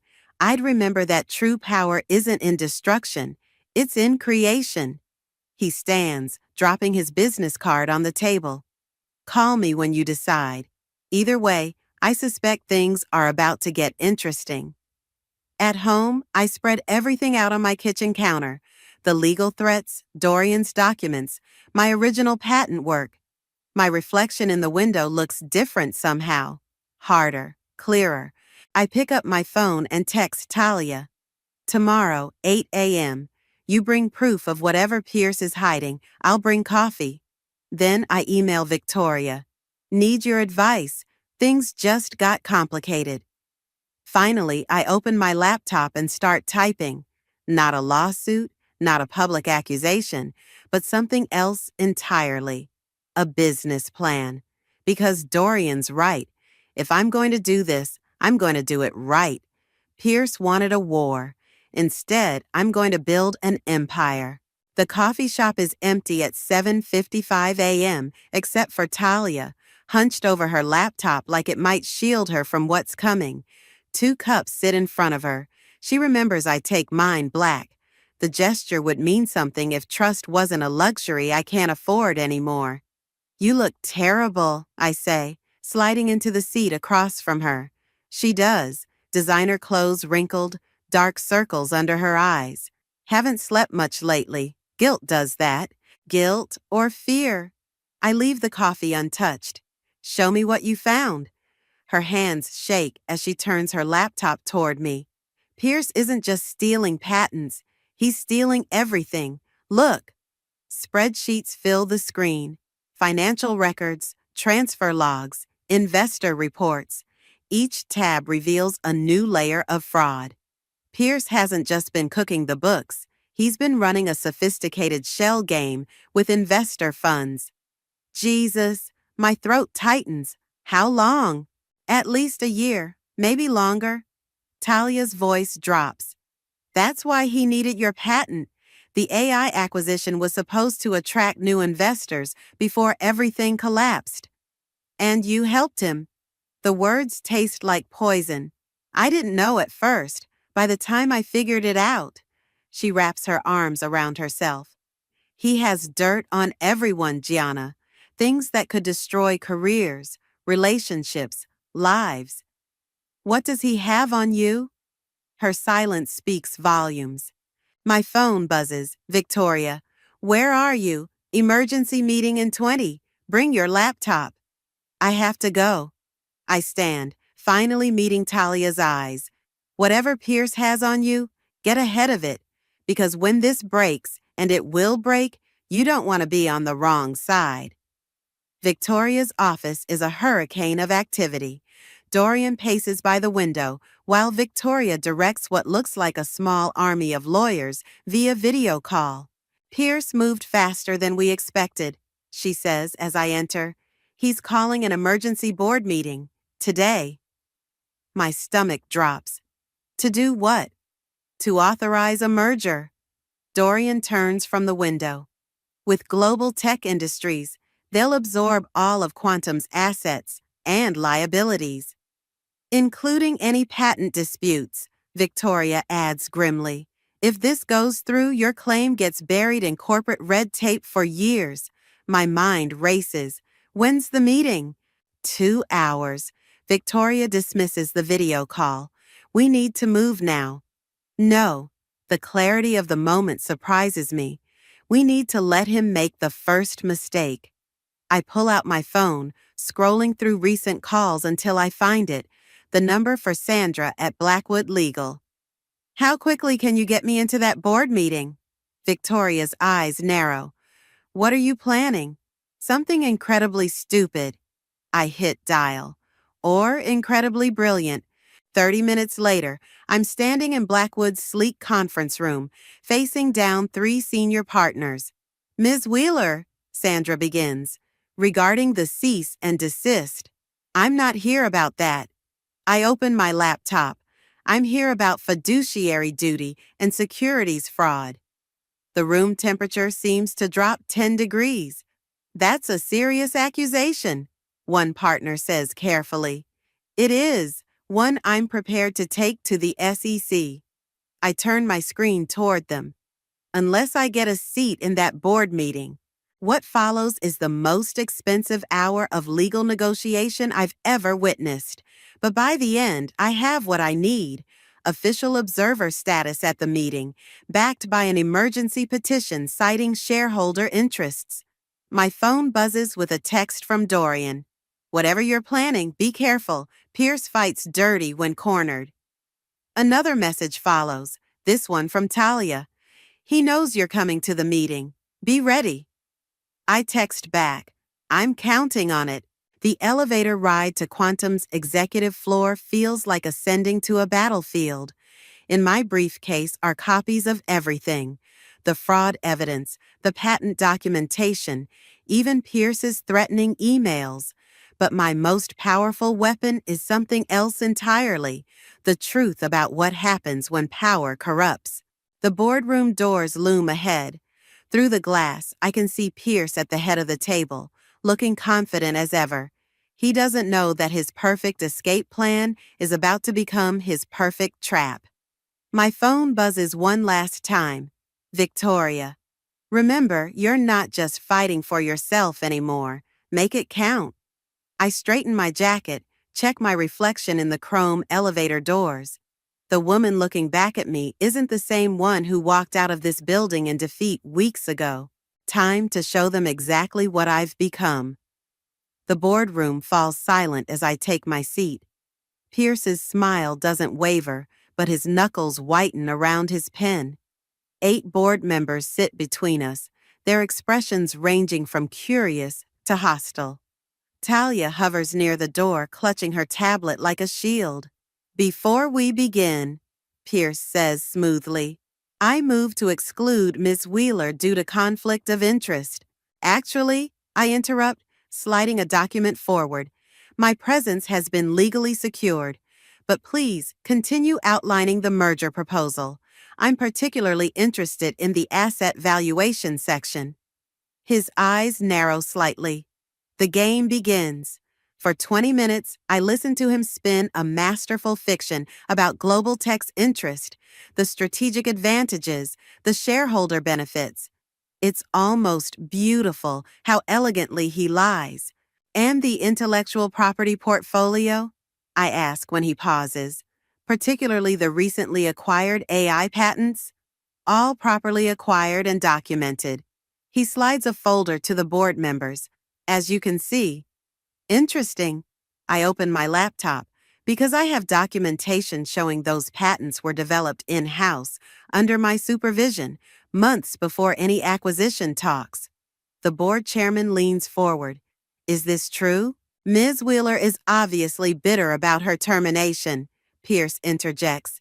"These baseless accusations are supported by evidence." I project my screen onto the wall, including internal communications about deliberately suppressing the patent application to acquire it at a lower cost. Murmurs ripple through the room. Pierce's smile turns predatory. "Even if true," he says, "any intellectual property developed during your employment belongs to Quantum, as your termination agreement clearly states." "An agreement I never signed." I meet his gaze. "But that's not really what this meeting is about, is it?" His expression flickers. I stand slowly, commanding the room. "This merger isn't about strategic growth. It's about hiding fraud." I start sharing documents, the financial records, the transfer logs. Mr. Pierce has been systematically misappropriating investor funds through a network of shell companies. "That's enough." Pierce slams his hand on the table. "This is slander. It's public record." A new voice joins in. Talia steps forward, her tablet displaying additional documents. "I've been gathering evidence for months." Pierce's face contorts. "You treacherous little—" "The SEC has copies of everything," I cut in. "They're very interested in speaking with you." Chaos erupts. Board members demand explanations. Pierce's lawyer frantically whispers in his ear. But I'm watching Talia, who looks simultaneously terrified and relieved. Then Pierce starts laughing. "Well played," he says, reaching for his phone. "But you forgot something crucial." He turns to the board. "Before we continue, I'd like to share some information about Ms. Evans' activities during her early days at Quantum." Talia goes pale. The dirt he has on her, whatever it is, must be devastating. Time slows as I weigh my options. I could let him destroy her, remove a potential competitor. She betrayed me first, after all. But looking at her face, I remember all the late nights we spent building this company, all the dreams we shared. "Stop." My voice cuts through the tension. "Whatever you're about to say, don't." Pierce's smile widens. "Protecting her now? How noble. But nothing." I move to stand between them. "You want to destroy someone's life? Try mine. Unlike Talia, I have nothing left to lose." "Gianna, don't," Talia starts. "It's okay." I don't take my eyes off Pierce. "Go ahead. Show them whatever you have. Because when you're done, I'm still going to be standing here with proof of your fraud, and they're still going to know exactly who you are." The silence stretches. Pierce's finger hovers over his phone. Then, surprisingly, he laughs again, but this time it sounds hollow. "You've changed," he says quietly. "You have no idea." The board chairman clears his throat. "I think we've heard enough. This meeting is suspended pending an emergency audit. Mr. Pierce, please surrender your company devices and credentials to security." Everything happens quickly after that. Security arrives. Lawyers make calls. Pierce is escorted out, his face a mask of cold fury. But before he leaves, he pauses beside me. "This isn't over," he whispers. "No," I agree, "but the next move is mine." Later, in Victoria's office, I slump in her expensive leather chair, exhaustion finally hitting. "You protected Talia," she observes. "Why?" "Because beating Pierce isn't enough anymore." I stare out at the city lights. I want to be better than him. My phone buzzes. Dorian. "Board wants to meet tomorrow about that CPO position." Victoria reads over my shoulder. "What are you going to do?" I think about Pierce's face as he left, about Talia's gratitude, about the weight of choices and consequences. "I'm going to build something," I say finally. "Something he can't touch. But first, I have to survive whatever he's planning next, because men like Pierce don't lose gracefully. They burn everything down on their way out, and the fire is just getting started. The Tech Innovation Summit buzzes with nervous energy. Everyone's talking about Quantum's implosion, about Pierce's disappearance after the board meeting. I adjust my presentation slides one last time, trying to ignore the whispers that follow me through the conference hall. "Ready?" Dorian appears at my elbow, looking sharp in his keynote speaker suit. As I'll ever be. I check my phone. Still no response from Victoria. She was supposed to be here an hour ago. "She'll make it." He reads my mind with unsettling accuracy. "Focus on the announcement. This is your moment." He's right. In 20 minutes, we're announcing our new venture, an ethical AI development company with revolutionary patent protection protocols. My patents, my design, my redemption. A movement catches my eye. Talia slips into the auditorium looking anxious. She gestures urgently for me to join her. "Give me 2 minutes," I tell Dorian. "Pierce is here," Talia whispers when I reach her. "And he's got something planned. Victoria tried to warn you, but he—" "Where is she?" My chest tightens. "Hospital, minor car accident. She's okay, but—" Talia grabs my arm. "He orchestrated it, Gianna, to get her out of the way." The pieces click together. The announcement, he's going to try to stop it. Worse. She pulls out her tablet. "Look what just dropped on every major tech news site." My stomach lurches as I read. Anonymous sources claiming I stole the AI architecture from Quantum's secure servers. Fabricated evidence suggesting I orchestrated the company's collapse for personal gain. Pierce's final play, destroying my credibility before I can rebuild. "The timing isn't coincidental," Talia says. "He wants you to see this right before you go on stage. He wants you to break." My hands shake as notifications flood my phone. Journalists wanting comments, investors expressing concern. Everything we've built, everything I fought for, balanced on a knife's edge. "Ladies and gentlemen," the announcer's voice booms. "Please welcome our keynote speaker, Dorian Dixon." "What are you going to do?" Talia asks. I straighten my spine. "Change the game." Dorian takes the stage to enthusiastic applause. Right on cue, Pierce slips into the back row, looking satisfied. He doesn't see me approaching until I'm right beside him. "Enjoying the show?" I whisper. He doesn't flinch. "Come to beg me to retract the story?" "No." I smile, channeling every ounce of his own cold confidence. "Come to thank you." That gets his attention. "You taught me something valuable," I continue as Dorian begins his speech. "Power isn't in patents or positions, it's in truth." "Truth?" He scoffs. Look at your phone, Gianna. Look what truth gets you. I'm about to show you. Dorian's voice rises. And now, I'd like to introduce our Chief Product Officer and co-founder. I stand, straightening my jacket. Pierce's eyes widen as he realizes what's coming. You can't watch me. The lights feel warm as I take the stage. Hundreds of faces stare back at me, some recognizing me from the news stories they've just read. Perfect. Thank you, Dorian. My voice carries clear and strong.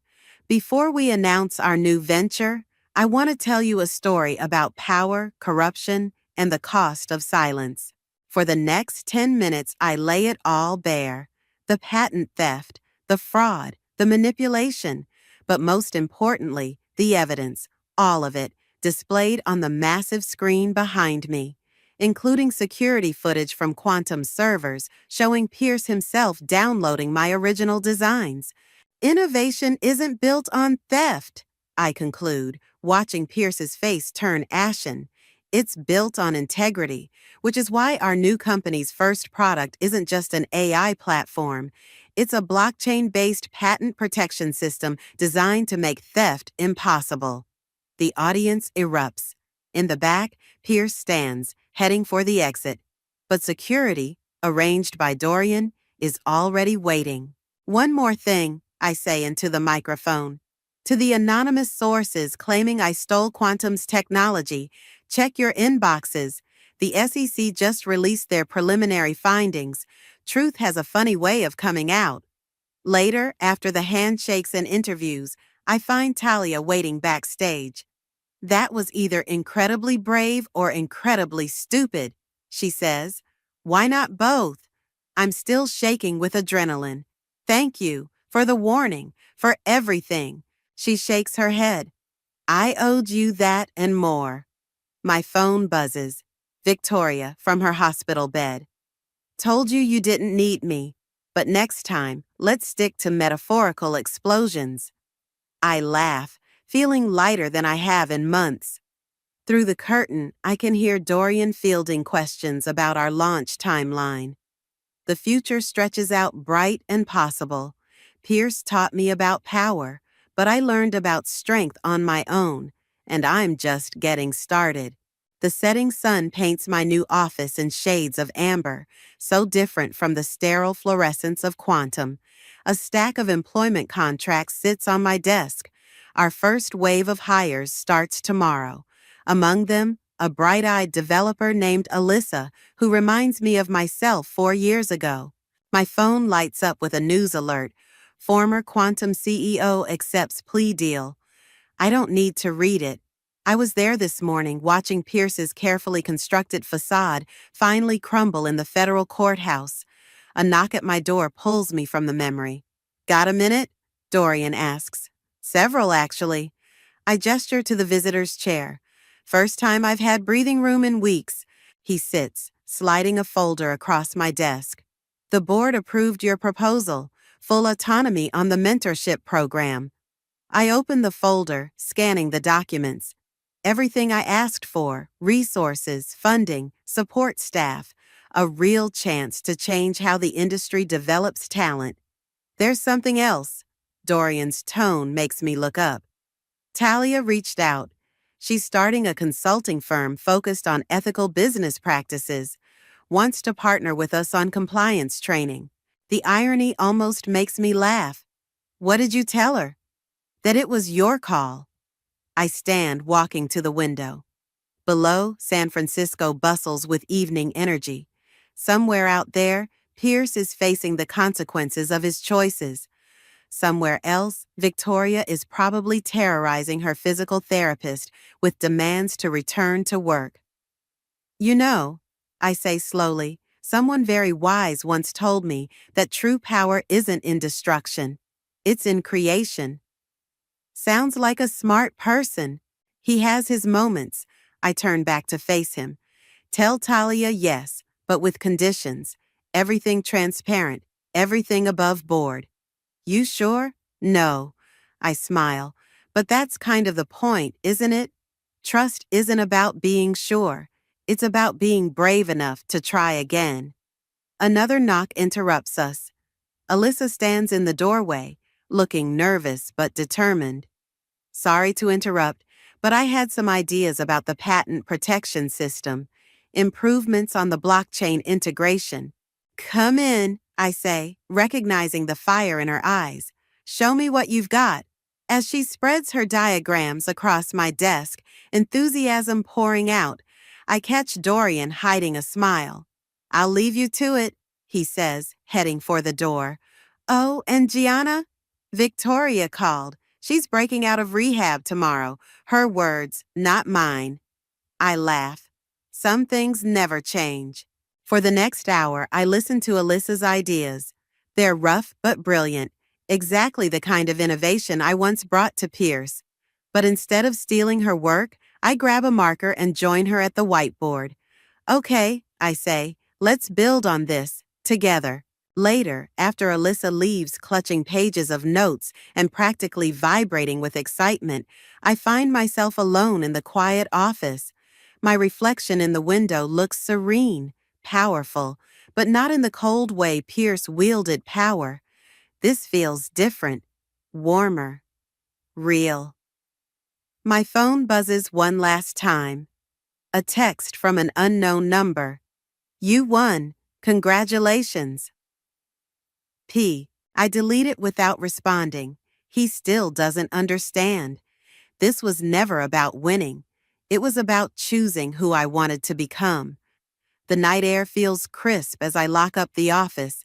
Tomorrow brings new challenges. Victoria's inevitable takeover of our PR strategy, Talia's complicated redemption attempt, Alyssa's boundless energy. But for the first time since that sunset in my old office, I'm not afraid of what's coming. I pass the security guard, returning his warm smile. Good night, Ms. Wheeler. Good night, Marcus. I pause at the door. Actually, it's Gianna. Just Gianna. Outside, the city lights twinkle like possibilities. I think about Pierce, about power, about the thin line between vengeance and justice. He taught me how to fight, but I learned how to build on my own. My car chirps as I unlock it, but I don't get in right away. Instead, I look up at my office window, at the company I'm creating, at the future stretching out before me. Pierce wanted to write my ending. Instead, he just wrote my beginning. And this time, I'm holding the pen. The day I buried my son, my husband checked his phone during the eulogy. That was the moment I knew our marriage was as dead as the child we'd lost. I'm Taylor, and until 3 weeks ago, I thought I understood grief better than most. As a psychologist specializing in grief counseling, I'd guided countless patients through their darkest moments. But nothing prepared me for losing Tommy. Nothing prepared me for Joseph's reaction either. We should start thinking about clearing out his room, Joseph whispered as we stood by the tiny casket. The space could be useful. I stared at him, unable to process the words. Around us, mourners dabbed at their eyes with tissues, their black attire a stark contrast against the vibrant spring flowers adorning the cemetery. My sister Alina squeezed my hand, but I barely felt it. What did you just say? My voice cracked. Joseph glanced up from his phone. I'm just being practical, Taylor. We need to move forward. Move forward. Our 8-year-old son had been dead for barely a week. The image of his empty bedroom, still littered with half-finished Lego projects and dog-eared books, flashed through my mind. Taylor? Regina, my colleague, approached cautiously. Do you need a moment? I nodded, grateful for the escape. Regina led me to a quiet corner of the cemetery, away from the sympathetic gazes and whispered condolences. He's been like this since the accident, I confided, my hands shaking as I accepted the water bottle she offered.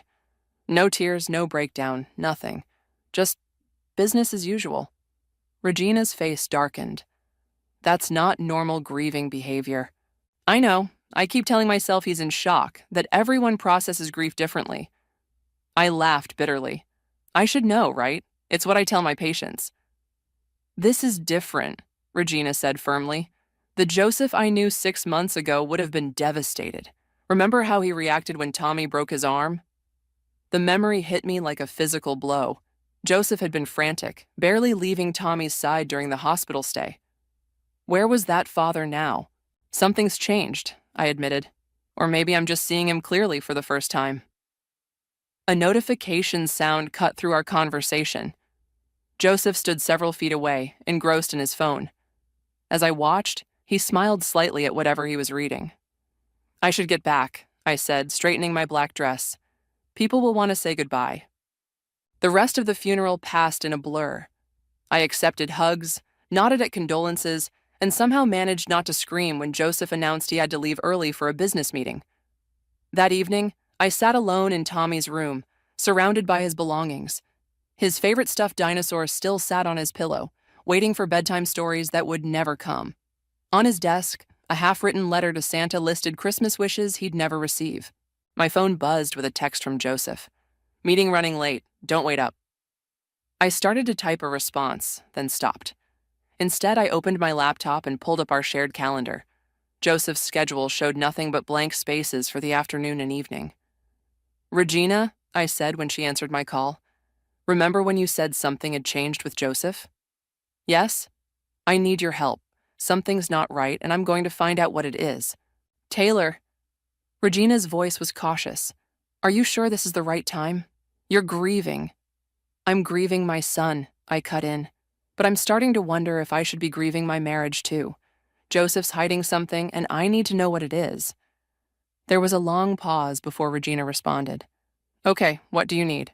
I looked at Tommy's dinosaur, remembering how Joseph used to make it dance to make our son laugh. When had those moments stopped? When had I stopped noticing they were gone? Everything, I said firmly. I need to know everything. Bank statements, phone records, email accounts, whatever you can help me access. That's not exactly legal, Regina warned. Neither is what I suspect he's doing. I picked up Tommy's dinosaur, hugging it close. My son deserved better than a father who checks his phone during his funeral, and I deserve to know why the man I married turned into a stranger. I'll help, Regina said finally. But Taylor, be prepared. Whatever we find might change everything. Everything already changed the moment Tommy died, I replied. Now I just need to understand why. After hanging up, I sat in the growing darkness of Tommy's room, clutching his dinosaur and making a silent promise. I would find out what Joseph was hiding. I would understand why he'd changed. And when I did, I would make sure he felt every ounce of pain he'd failed to show at our son's funeral. I just didn't know then how deep the betrayal went, or how much more I would lose before I found the truth. Regina's office felt like a war room, with papers spread across her desk and multiple screens displaying various documents. 2 weeks had passed since Tommy's funeral, and we'd been digging deeper into Joseph's life every day. Look at this. Regina pointed to a spreadsheet. These withdrawals happen like clockwork, the 15th of every month, $5,000, always in cash. I leaned closer, scanning the dates.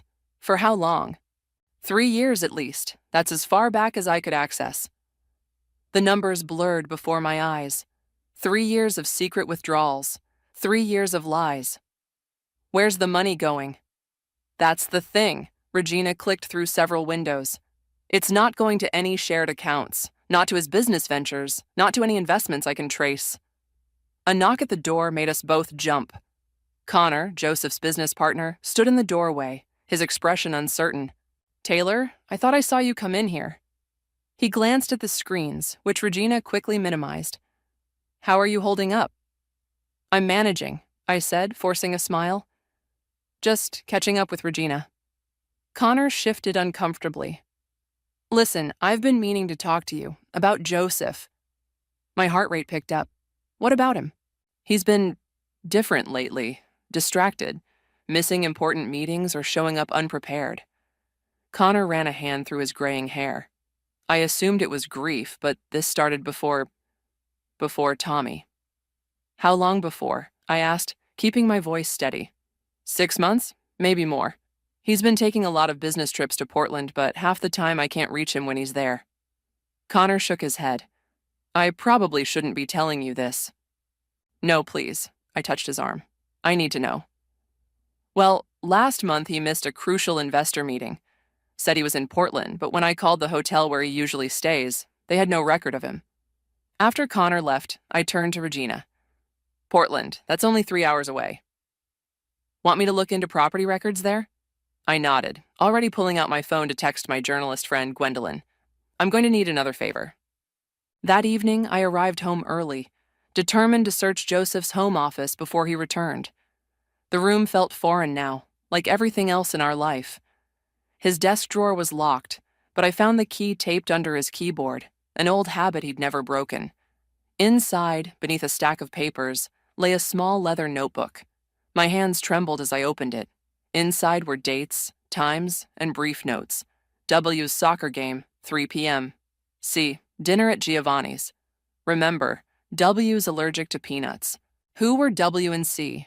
My phone buzzed. A text from Gwendolyn. Found something. Coffee tomorrow? The next morning, I met her at our usual cafe. She slid a manila envelope across the table. Property records, she explained. Joseph's name isn't on any of them, but I found something interesting. A house purchased 3 years ago by a shell company, one that traces back to his business holdings. The photo showed a modest 2-story home with a well-maintained garden. A child's bicycle lay on its side in the driveway. There's more, Gwendolyn said quietly. I drove by yesterday. A woman lives there with her son. The boy looks about 10. My coffee cup clattered against its saucer. A son? I took some pictures. She hesitated before showing me her phone. Taylor, are you sure you want to see these? The first photo showed a woman with auburn hair unloading groceries. The second made my blood run cold. Joseph, helping a young boy with what looked like soccer gear. When was this taken? Yesterday afternoon. Yesterday. While I'd been searching his office, he'd been playing Happy Families in Portland. The boy, I whispered. What does he look like up close? Gwendolyn swiped to another photo. The child had Joseph's eyes, his smile. He was wearing a soccer uniform with Edwards printed on the back. His name is Wyatt, Gwendolyn said gently. Wyatt Edwards. His mother is Clara Edwards. The cafe suddenly felt too small, too hot. 3 years of withdrawals, a secret house, a whole other family. Taylor, Gwendolyn reached across the table. What are you going to do?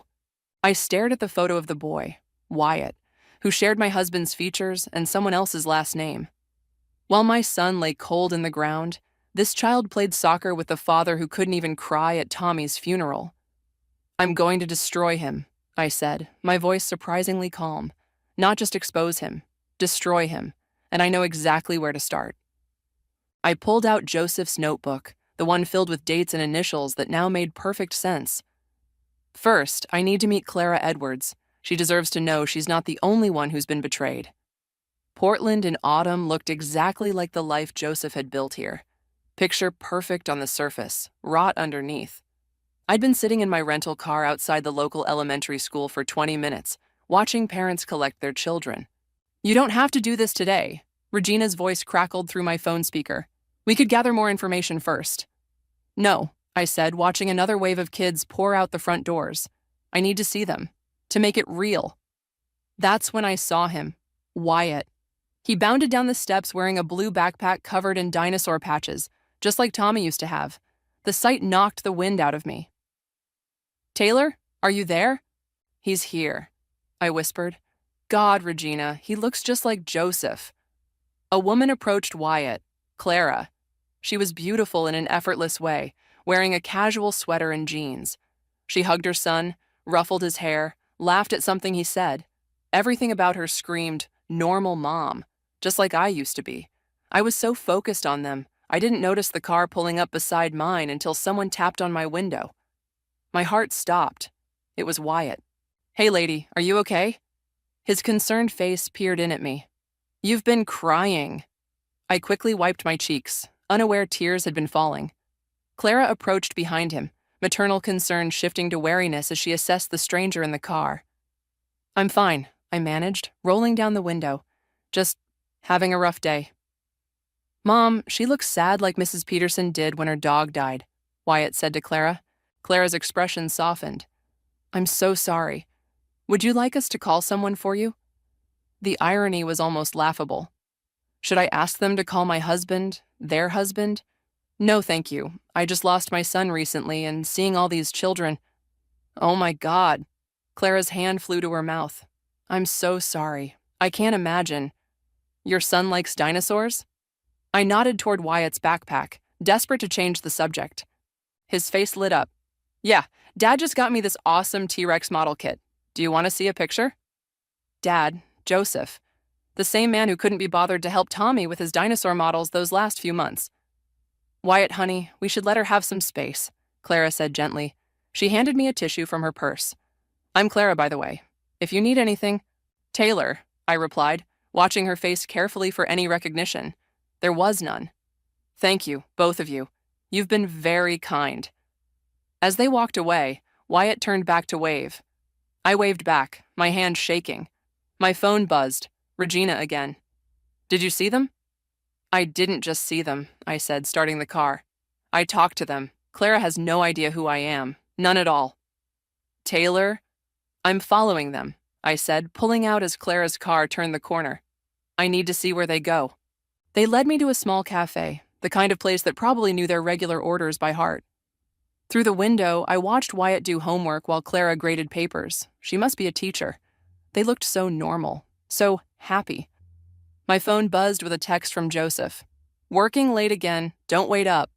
I checked the time, 3:45 p.m. Right on schedule, a familiar car pulled into the cafe parking lot. Joseph stepped out, straightening his tie before walking in. Through the window, I watched Wyatt jump up to hug him. Joseph lifted him off the ground, spinning him around like he used to do with Tommy. Clara stood to kiss him hello, and they looked like any other happy family enjoying their afternoon routine. My hands gripped the steering wheel until my knuckles turned white. 3 years. For 3 years, he'd been living this double life. While I worked late at my practice, while I took Tommy to his appointments alone, while I wondered why my husband seemed so distant. He was here, playing dad to another woman's son. My phone buzzed again. Gwendolyn this time. Got the financial records you asked for. It's worse than we thought. Want to meet? Yes, I replied, watching Joseph ruffle Wyatt's hair. But first, I need you to do something else. Find out everything you can about Clara. Where she teaches, her friends, her routine, everything. What are you planning? I started the car as Joseph settled into the cafe chair, pulling out what looked like Wyatt's homework. He's given them the perfect life while destroying mine. So I'm going to do the same to him. But first what? First, I'm going to tell Clara exactly who her perfect husband really is, and then we're going to make him pay. Both of us. As I drove away, I caught one last glimpse of them through the window. The picture-perfect family that existed because of my husband's perfect lies. By this time next week, that picture would be shattered, just like mine had been. The envelope felt heavy in my hands as I stood on Clara's front porch. Joseph was away at a business conference, actually at our home in Seattle, and I knew this was my chance. I rang the doorbell before I could lose my nerve. Clara opened the door, recognition flickering across her face. Taylor, from the school? Can we talk? I held up the envelope. It's about Joseph. Her smile faltered. Is everything okay? No, I said quietly. Nothing about this is okay. She led me into a living room that could have been pulled from a home decoration magazine. Family photos covered the walls, Joseph and Wyatt at the beach, Clara and Joseph's wedding photo, Wyatt's school pictures. A parallel life documented in perfect detail. Would you like some tea? Clara offered. I'd rather just show you these. I pulled out the photos, the bank statements, the marriage certificate, mine, not hers. Laid them on her coffee table like cards in a terrible game. Clara's hands trembled as she picked up my wedding photo. I don't understand. Joseph is my husband, I said. Has been for 12 years. We had a son named Tommy. He died 3 weeks ago. The color drained from Clara's face. No, this is some kind of mistake. The mistake was his, I said, pointing to the bank statements. These withdrawals? $5,000 every month for 3 years. That's how he's been maintaining this life with you. Mom? Wyatt's voice came from the stairs. Who's here? Clara jumped up. Honey, go back upstairs, please. But Wyatt was already in the doorway, his eyes widening when he saw me. Hey, you're the sad lady from school. Wyatt, upstairs, now. Clara's voice shook with authority she didn't feel. After Wyatt reluctantly retreated, Clara collapsed onto the couch, staring at the evidence of her shattered life. 3 weeks ago. Joseph said he had to go to New York for business. He was at our son's funeral, I said, checking his phone during the eulogy. Clara pressed her hands to her mouth, tears streaming down her face. 10 years, she whispered. We've been married 10 years. Wyatt, oh God, Wyatt. I'm not here to hurt you or Wyatt, I said, my professional training kicking in despite everything. I'm here because you deserve to know the truth, and because I think we can help each other. Help each other? Clara laughed bitterly. How? By sharing custody of our mutual husband? By destroying him, I said simply. Professionally, financially, socially. I have a plan, but I need your help. Clara wiped her eyes, looking at the photos again. Your son. What happened? Leukemia, I said, my throat tightening. 8 months of treatment. Joseph was barely there. Now I know why. Wyatt's soccer games, Clara whispered. Every Saturday morning. He never missed one. But your son was having chemotherapy on Saturdays, I finished, while Joseph was here, playing devoted dad to Wyatt. Clara stood abruptly, walking to a desk in the corner. She pulled out a folder and returned, dropping it on top of my documents. Bank accounts, property deeds, business investments, all in my name. Joseph said it was for tax purposes.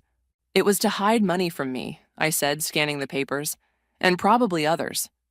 There's more, Clara said. Last week he asked me to sign some papers, transfer papers for Wyatt's college fund, nearly $500,000. Said he wanted to move it to a better investment account. My phone buzzed. A text from Connor. You were right. Found irregularities in company accounts. Big ones. Call me.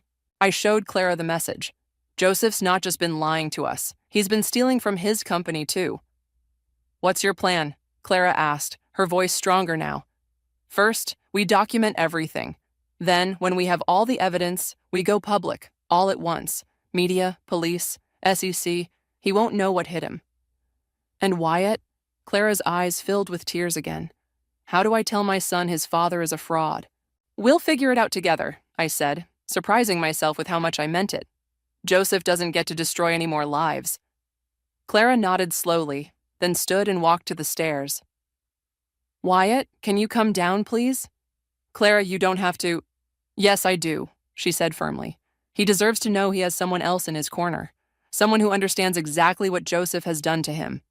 Wyatt appeared, clutching his dinosaur model kit, the one Joseph had given him.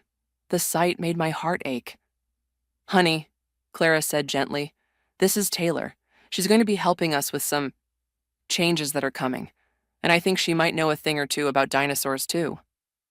Wyatt's face lit up, and in that moment I realized something unexpected. In trying to destroy Joseph's perfect lie of a life, I might have found something real to hold on to instead. We've got him, Gwendolyn announced, spreading documents across my dining room table. Clara sat beside me, while Regina and Connor occupied the other chairs. 2 weeks had passed since I'd revealed the truth to Clara, and we'd been building our case methodically. The money transfers were just the beginning, Connor said, pointing to a complex web of transactions. He's been embezzling company funds through fake consultancy firms for years, at least $4 million. Clara's hand shook as she reached for her coffee. And the college fund he wanted me to transfer would have disappeared into one of his offshore accounts, Regina confirmed, along with everything else he's been siphoning away. That's not all, Gwendolyn added, pulling out her laptop. I found 2 other properties, one in Vancouver, one in San Diego, both purchased through shell companies. My stomach lurched. More families? No, Gwendolyn shook her head. Investment properties. He's been preparing his escape route. The doorbell rang, making us all jump. I checked the security camera feed on my phone. It was Wyatt.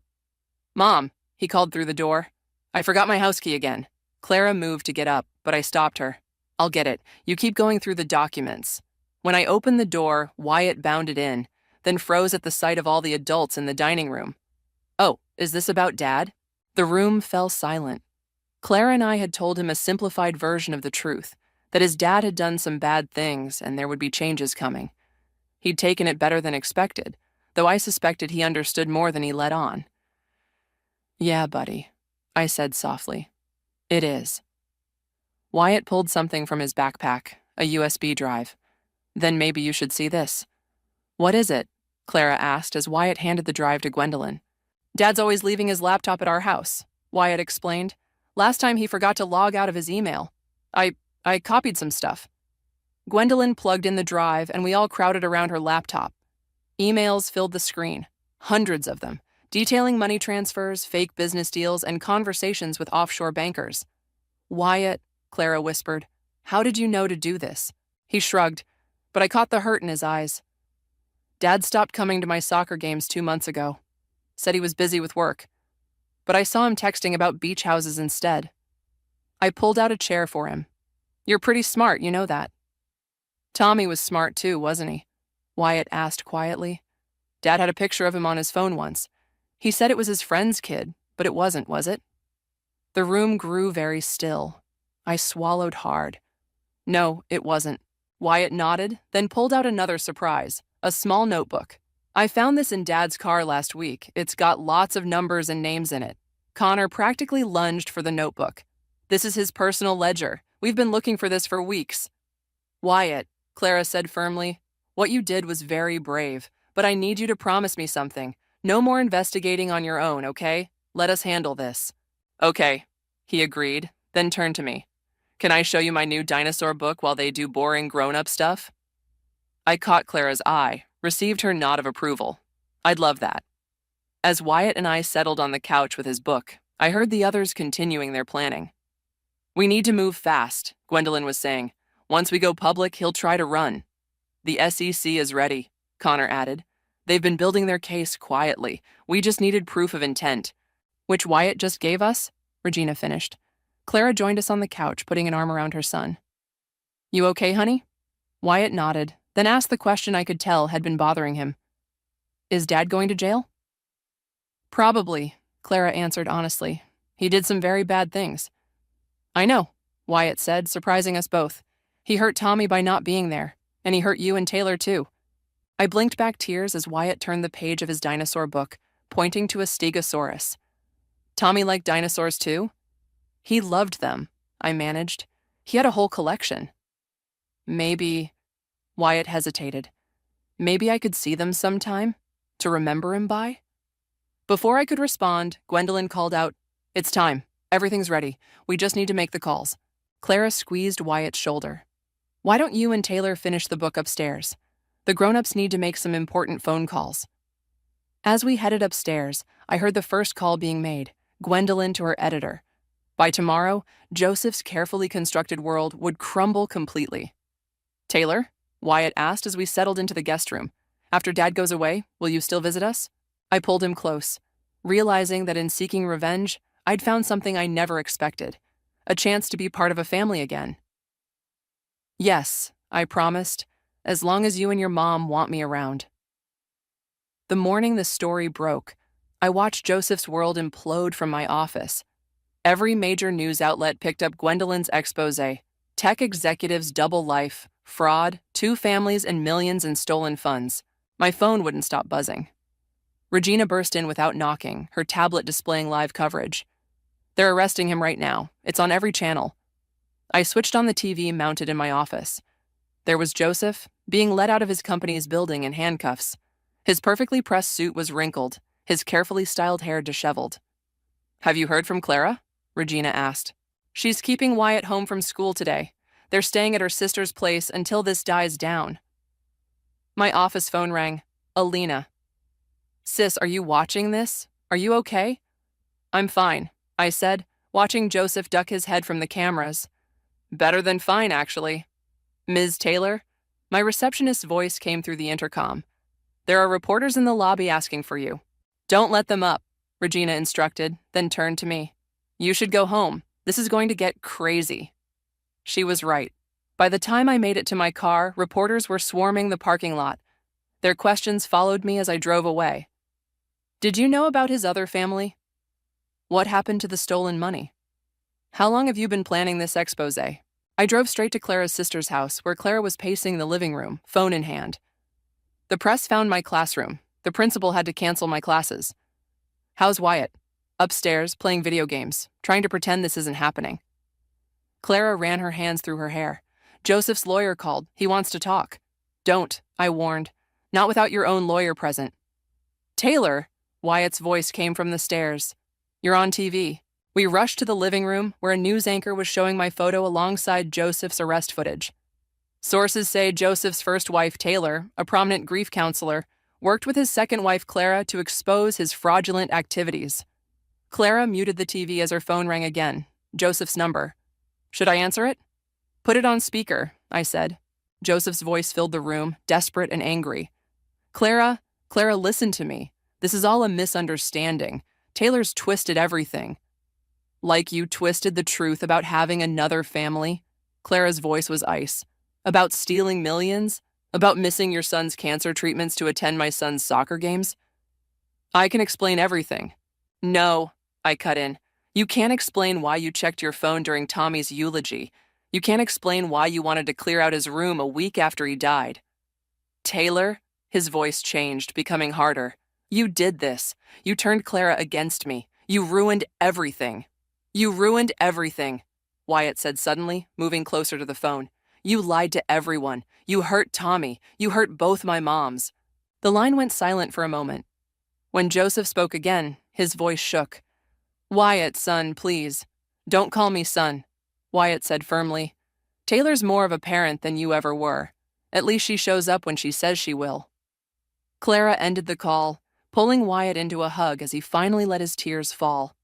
My phone buzzed. Connor. "The SEC just froze all his accounts. The evidence is overwhelming. He's looking at 15 to 20 years, minimum." Another call came in. "Gwendolyn, you need to see this. His business partners in Asia are coming forward. There are more shell companies, more fraud. This goes deeper than we thought." The news kept rolling in throughout the day. Joseph's empire crumbled hour by hour. Former employees spoke out about suspicious practices. Business partners distanced themselves. His reputation, built on lies, dissolved like smoke. That evening, as Clara prepared dinner and Wyatt taught me his favorite video game, my phone lit up with a text from Joseph. "You've destroyed everything I built. I hope you're happy." I showed it to Clara, who read it and laughed bitterly. "He still doesn't get it, does he?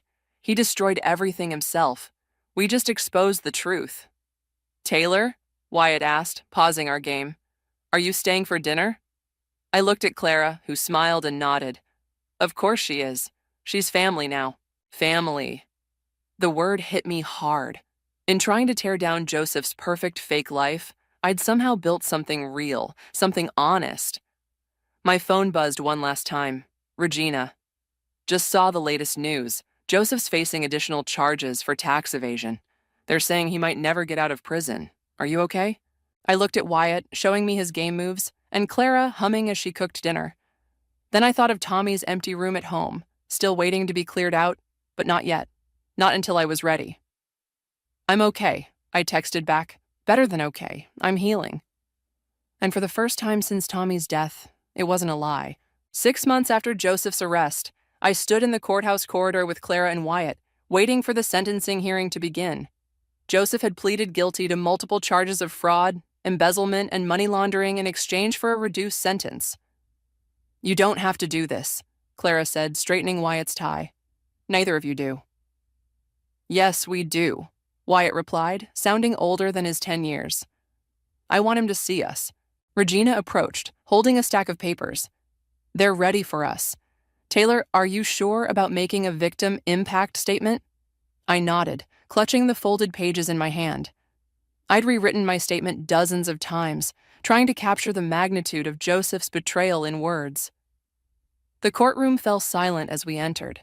Joseph sat at the defendant's table in an orange jumpsuit, a far cry from his designer suits. He turned as we walked in, his eyes widening at the sight of Wyatt. "All rise," the bailiff called. The proceedings moved quickly. Prosecutors detailed the extent of Joseph's crimes. Over $12 million stolen, 2 families deceived, countless lives affected. His lawyer spoke of remorse, of mental health issues, of the pressure to maintain 2 perfect lives. Then it was my turn. "Your Honor," I began, my voice steady. "6 months ago, I buried my 8-year-old son. While he was dying, his father was living another life, playing soccer dad to another little boy. Tommy spent his last Christmas in the hospital. Joseph told me he was at a business conference. He was actually decorating a Christmas tree with his other family." I looked directly at Joseph. But this isn't just about Tommy. This is about every lie, every moment stolen from both families. While Clara attended parent-teacher conferences alone, believing her husband was working late, he was having dinner with me. While I sat through chemotherapy appointments alone, he was cheering at Wyatt's soccer games. Joseph wouldn't meet my eyes. Good. The money he stole doesn't matter to me. What matters is the time he stole. Time Tommy could have had with his father, time Clara could have spent building an honest life, time Wyatt could have had with a dad who wasn't living a lie. Clara spoke next, her voice trembling but determined. For 10 years, I believed I had the perfect marriage. Now I know it was built on fraud. My son's college fund was stolen money. Our house was bought with embezzled funds. Every memory is tainted. Then, unexpectedly, Wyatt stood up. "Your Honor?" he asked. "Can I say something?" The judge leaned forward, considering, then nodded. "My dad missed my last 3 soccer games before he got arrested," Wyatt said clearly. "I was sad about it. But now I know he missed them because he was supposed to be with Tommy, who was really sick. He chose not to be there for either of us." Joseph finally broke, calling out, "Wyatt, please." "Mr. McDonald," the judge warned, "you'll have your chance to speak." When Joseph's turn came, he stood slowly. "Your Honor, I never meant to hurt anyone. I loved both my families. I couldn't choose. I couldn't let go." "So instead you let my son die alone," I interrupted, earning a sharp look from the judge. 25 years, the judge announced after deliberation, with no possibility of parole for 18 years. Additionally, all assets will be seized and redistributed to the victims. As the gavel fell, Joseph called out again, "Taylor, Clara, please just let me explain." But we were already walking out, Wyatt between us, heading toward a future that didn't include Joseph's lies. Outside the courthouse, reporters waited with cameras and questions. But before we could navigate through them, Wyatt tugged on my sleeve. "Can we go to Tommy's grave?" he asked quietly. "I made something for him in art class." Clara squeezed my hand. "We can take my car." At the cemetery, Wyatt placed a carefully crafted clay dinosaur beside Tommy's headstone. "I made it green because Taylor said that was his favorite color." "It's perfect," I whispered, watching as Wyatt traced Tommy's name with his finger. "Mom?" he asked Clara, "can we put up a swing set in our new backyard? Taylor said Tommy really liked swings." Clara smiled through her tears. "Of course we can. And Taylor can help us build it," Wyatt continued, "since she's going to be living next door and everything." The decision to buy the house next to Clara's had been impulsive, but right. The money from Joseph's seized assets had made it possible, a small justice in the grand scheme of things. My phone buzzed. "Regina. Just heard from the prosecutors. They found 2 more offshore accounts. There's going to be another trial." But watching Wyatt arrange his dinosaur just so, while Clara took pictures and the autumn leaves fell around us, I realized I didn't care about more trials or hidden money. "Tell them to handle it," I texted back. "I'm done looking backward." "Ready to go home?" Clara asked, putting her arm around Wyatt. Home. Not to an empty house full of memories and lies, but to a street where Wyatt would ride his bike between our houses, where Clara and I would share coffee on weekend mornings, where healing could finally begin. "Yeah," I said, taking one last look at Tommy's grave. "We're ready." The moving truck pulled away from my Seattle house for the last time. Regina helped me pack the last box into my car while Alina carried Tommy's dinosaur collection, carefully wrapped in bubble paper. "You're sure about this?" Alina asked, not for the first time. A familiar SUV pulled into the driveway. Clara and Wyatt, right on schedule. Wyatt bounded out, wearing his dinosaur backpack. "Is that all of them? Can I see?" "Let's wait until we get to the new house," I said, ruffling his hair. "These guys need to be unpacked carefully." "I still can't believe you're moving to Portland," Regina said, hugging me tight. "Who's going to help me terrorize cheating husbands now?" "I heard that," Clara called out, laughing. "And technically, she's moving to Lake Oswego, right next door to a very nosy neighbor who makes excellent coffee." The drive to Portland felt different this time. No surveillance, no secret missions, no burning rage. Just the open road and possibility ahead. Wyatt rode with me, chattering about his plans for Tommy's dinosaurs. "We can make a special shelf in the game room," he explained. "That way when I come over to play video games, it'll be like Tommy's playing too." My throat tightened. That's perfect. At the new house, Clara had already set up a welcome party. Regina and Alina helped unpack while Wyatt supervised the dinosaur placement with scientific precision. Mail came, Clara said, handing me an envelope. From the prison. Joseph's handwriting. I'd received several letters since the sentencing, all returned unopened. This one felt different. You should read it, Clara said softly. We both should. Inside was a single page. Taylor and Clara, I'm not asking for forgiveness. I don't deserve it. But I need you to know I'm getting help here. Real help. The psychiatrist says I have narcissistic personality disorder. It doesn't excuse what I did, but maybe it explains some of it. I think about Tommy every day. About how I failed him when he needed me most. About how I failed both of you and Wyatt. The therapist asked me to write down my biggest regret. It's not the fraud or the lies.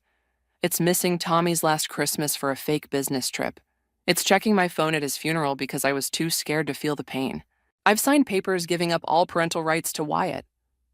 Clara, you can proceed with the adoption process for Taylor. It's the least I can do for my son. Give him a parent who shows up, who puts him first, who knows how to love without lying. Don't write back. Just know I'm sorry. Know I'll spend every day in here trying to understand why I destroyed the best things in my life. Joseph. Clara wiped her eyes. The adoption papers came yesterday. Mom, Taylor, Wyatt called from upstairs. Come see, we finished the dinosaur shelf. We found him in the game room, standing proudly before a perfectly arranged display. Tommy's T-Rex held center position, surrounded by the rest of the collection. Below it, Wyatt had placed the clay dinosaur he'd made for Tommy's grave. See, he pointed. I left space for new ones, too. Because families grow, right? That's what you said, Mom. Clara pulled him close. That's right, honey. The doorbell rang. More visitors. Gwendolyn arrived with housewarming wine, followed by Connor with pizza. Soon the house was full of laughter and conversation. Speech, Regina called out, raising her glass. The hostess has to make a speech. I looked around the room. At Regina, who'd helped me uncover the truth. At Gwendolyn, who'd brought it to light. At Alina, who'd supported me through the darkness. At Clara, who'd turned from victim to sister. At Wyatt, who'd shown me love could grow even from lies. When Tommy died, I began, I thought that was the end of my story as a mother. Then I discovered Joseph's lies, and I thought revenge would write the next chapter. But standing here now, I gestured to the dinosaur shelf, where Tommy's collection watched over us all. This isn't about revenge anymore. It's about healing, about building something true from something false, about choosing family instead of fury. To family, Wyatt shouted, raising his soda can. To family, everyone echoed. Later, after the guests left and Wyatt fell asleep playing video games, Claire and I sat on the back porch of our adjacent houses, sharing the last of Gwendolyn's wine. What do we do with his letter? Clara asked. I thought about Joseph in his cell, finally facing his demons. About Tommy, who'd loved dinosaurs and never got to share them with his brother. About Wyatt, who'd turned loss into love with a child's simple wisdom. We let it go, I said. We've got better stories to write now. Inside, Wyatt stirred. Mom, Taylor, can we have pancakes tomorrow? Clara smiled. With dinosaur shapes? Obviously, he called back. I looked at the two houses, connected by more than just proximity. At the dinosaur shelf visible through the game room window. At the future we were building, one pancake breakfast at a time. Obviously, I echoed, and felt Tommy's memory smile. I never thought I'd be plotting revenge at my own brother's wedding reception, but there I was, gripping my champagne flute so hard I thought it might shatter. The way Eric looked at Natalia wasn't love, it was triumph. I'd seen that same expression when he'd close big deals at the office, and it made my stomach turn. My name is Mackenzie, and until 6 months ago, I thought I knew everything about my family's business and the people I loved most. Now, watching my brother spin my best friend around the dance floor in her white dress, I realized how wrong I'd been. You're going to burn a hole through them with that stare, Miguel said, appearing beside me. Our family lawyer had been around since we were kids, and he could read me like a book. Something's not right, I muttered, taking another sip. The timing is too convenient. Miguel's expression darkened. You need to hear something, not here. He gestured toward the garden terrace. Outside, the summer air was thick with jasmine. Miguel pulled out his phone and played a recording. Eric's voice filled the space between us. Once I'm married to Natalia, the board won't have a choice. They'll have to see me as the natural successor. Mackenzie won't know what hit her. My hand trembled. When was this? 3 weeks before the engagement. There's more. Miguel swiped through some documents on his phone. He's been making moves behind the scenes, leveraging his position to set up a power play. Does Natalia know? I don't think so. From what I can tell, she genuinely loves him. The music from inside swelled, and I caught glimpses of the reception through the windows. Autumn, our head of PR, was watching me with concern. She'd been trying to get my attention all evening. Mackenzie! Natalia's voice made me jump. She appeared in the doorway, radiant and smiling. There you are. I've been looking everywhere for you. I forced a smile, hugging her tightly. Just getting some air. You look beautiful. Come dance with us, both of you. She grabbed my hand, pulling me inside.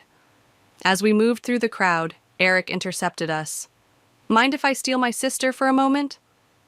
His smile was perfect, practiced. Everything about him was. We stepped onto the dance floor, and he took the lead. Happy for me, sis? That depends, I said, keeping my voice low. Are you happy because you love her, or because you think marrying her gives you a shot at CEO? His step faltered slightly. What are you talking about? Cut the act, Eric. I know about your little plan. He pulled me closer, his grip tightening. You always were Dad's favorite, but things change. The board needs stability, tradition, a male heir. It's 2023, not 1923, I hissed. And you're making a massive mistake. Am I? His smile turned cold. We'll see about that. The song ended and I broke away, my mind racing. Autumn appeared at my elbow with a fresh drink and a concerned look. You okay, boss? No, I admitted, but I will be. An idea was forming. Dangerous, maybe cruel, but necessary. I need you to do something for me. Anything. Get me everything you can on the Dean family holdings, and I mean everything. She raised an eyebrow. Natalia's family? Yes. I have a feeling there's a lot my dear brother doesn't know about his new bride. Across the room, Natalia was laughing at something Paris Henderson was saying. Paris, our biggest competitor, had been circling our company like a shark lately. The sight of them together made my blood run cold. Miguel appeared again, this time with a folder. You might want to see this now. Inside were bank statements, transfer records, all with Eric's signature. My hands started shaking again, but this time with anger. He's been moving money around, Miguel explained quietly. Setting up shell companies, making risky investments. If these go south, the company could tank, I finished. And he's doing this while trying to position himself as CEO? Exactly.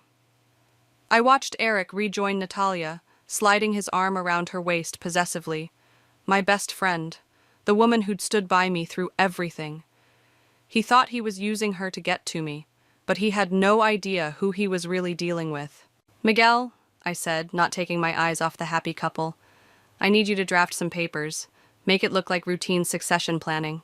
What are you thinking? A small, dangerous smile crossed my face. I'm thinking it's time to show my brother exactly what happens when you underestimate the women in your life. The reception continued around us, a swirl of laughter and music and champagne toasts. But underneath it all, I could feel the wheels starting to turn. Eric wanted a war? Fine. But he was about to learn that some battles are lost before they even begin. I raised my glass in their direction, catching Natalia's eye. She beamed at me, and my heart ached. Soon enough, she'd know everything, and then we'd see who really deserved to lead this company into the future. 2 weeks after the wedding, I sat in my father's old office, my office now, staring at the stack of financial reports Miguel had compiled. Each page revealed another layer of Eric's schemes, and my blood pressure rose with every revelation. A knock at the door made me look up. Natalia stood there, looking polished in a charcoal suit.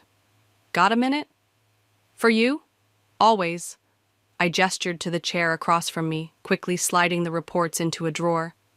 She sat down, fidgeting with her wedding ring. Something's wrong with the Singapore merger numbers. I've been over them 3 times and they don't add up. My heart skipped. Those were Eric's pet projects. Show me. She pulled out her tablet, sliding it across the desk. As I scrolled through her analysis, I couldn't help but smile. She'd caught discrepancies that even our auditors had missed. "This is brilliant work," I said. "Have you shown Eric?" A shadow crossed her face. He told me to stay out of it, said it wasn't my place to question his decisions." "Not your place?" I repeated, anger flaring. "You have an MBA from Harvard and ran your family's Asia operations for 5 years." "He doesn't know about that," she said quietly. I sat back, stunned. "What do you mean?" "When we met, I was just helping my father with some basic accounting. Eric assumed—" She shrugged. "I never corrected him." The pieces started falling into place. Why not?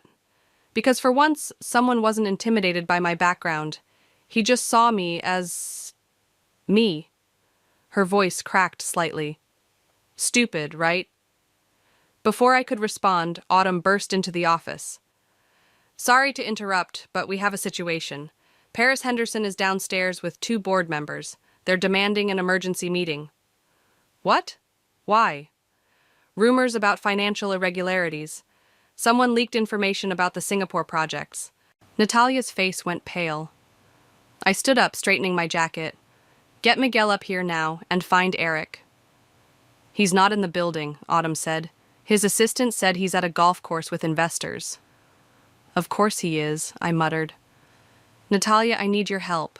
Those numbers you found, can you put together a presentation in the next hour?" She hesitated. "Eric wouldn't like that." "Eric isn't here. And right now, we need someone who actually understands international finance, please." Our eyes met, and I saw something shift in her expression. She nodded, pulling out her laptop. The next hour was a blur of preparation. Miguel arrived with legal documents, Autumn coordinated with PR, and Natalia worked miracles with spreadsheets. When we walked into the boardroom, Paris's smug smile faltered slightly. "Ladies, gentlemen," I said, taking my place at the head of the table. "I understand you have concerns. Let me address them." What followed was a masterclass in financial analysis led by Natalia. She broke down every transaction, explained every discrepancy, and presented a clear path forward. The board members were captivated. Paris looked like she'd swallowed a lemon. "So you see," Natalia concluded, "while there were some unconventional decisions made, we've identified the issues and have a solid strategy to correct course." "Impressive," one of the board members said. "Very impressive indeed. Ms. Henderson, I believe your concerns have been thoroughly addressed." Paris stood up, gathering her things. "For now, but the shareholders will have questions about leadership stability." "They certainly will," I agreed, "which is why I'm announcing some changes to our succession plan." Miguel, he distributed folders to everyone present. "These documents outline our new leadership structure, including the creation of a chief strategy officer position." "And who will fill this role?" Paris demanded. I smiled. "Natalia Montgomery will be assuming the position effective immediately." The room erupted in murmurs. Natalia stared at me, shock written across her face. Before anyone could object, Eric burst through the door, still in his golf clothes. "What the hell is going on here?" he demanded. "Damage control," I said calmly. "Your wife just saved us from a potential crisis. You should be proud." He looked from me to Natalia, his face reddening. "We'll discuss this at home." "No," Natalia said, standing up. "We'll discuss it here, now. I've spent too long hiding what I'm capable of, and I'm done." The board members exchanged impressed looks. Paris slipped out, clearly realizing her plan had backfired. Eric stood frozen, finally seeing his wife, really seeing her, for the first time. After the meeting, Natalia caught up with me in the hallway. "Did you know? About my background?" "I did my research after the wedding. The question is, why didn't you tell me sooner?" She looked away. "I thought I could handle things on my own. I didn't want to come between you and Eric." I took her hand. "You're not just my sister-in-law, you're my best friend. And now, you're also our CSO. No more hiding who you are." She squeezed my hand, tears in her eyes. Thank you. As we walked back to my office, I couldn't help but smile. Phase 1 of my plan was complete, and Eric had no idea what was coming next. The next month flew by in a whirlwind of meetings and strategic planning sessions. Natalia and I worked late most nights, rebuilding what Eric had nearly destroyed. Tonight, we were holed up in my office, takeout containers littering the desk between us. Look at this, Natalia said, turning her laptop toward me. There's a small tech firm in Seattle that's been flying under the radar. Their AI integration software could revolutionize our manufacturing process. I leaned forward, scanning the numbers. How did you find this? I've been tracking them for months. They're looking for investors, but... She hesitated, biting her lip. But what? Paris Henderson has a meeting with them next week. I sat back, running my hands through my hair. Of course she does. That woman's like a shadow lately. There's something else. Natalia lowered her voice.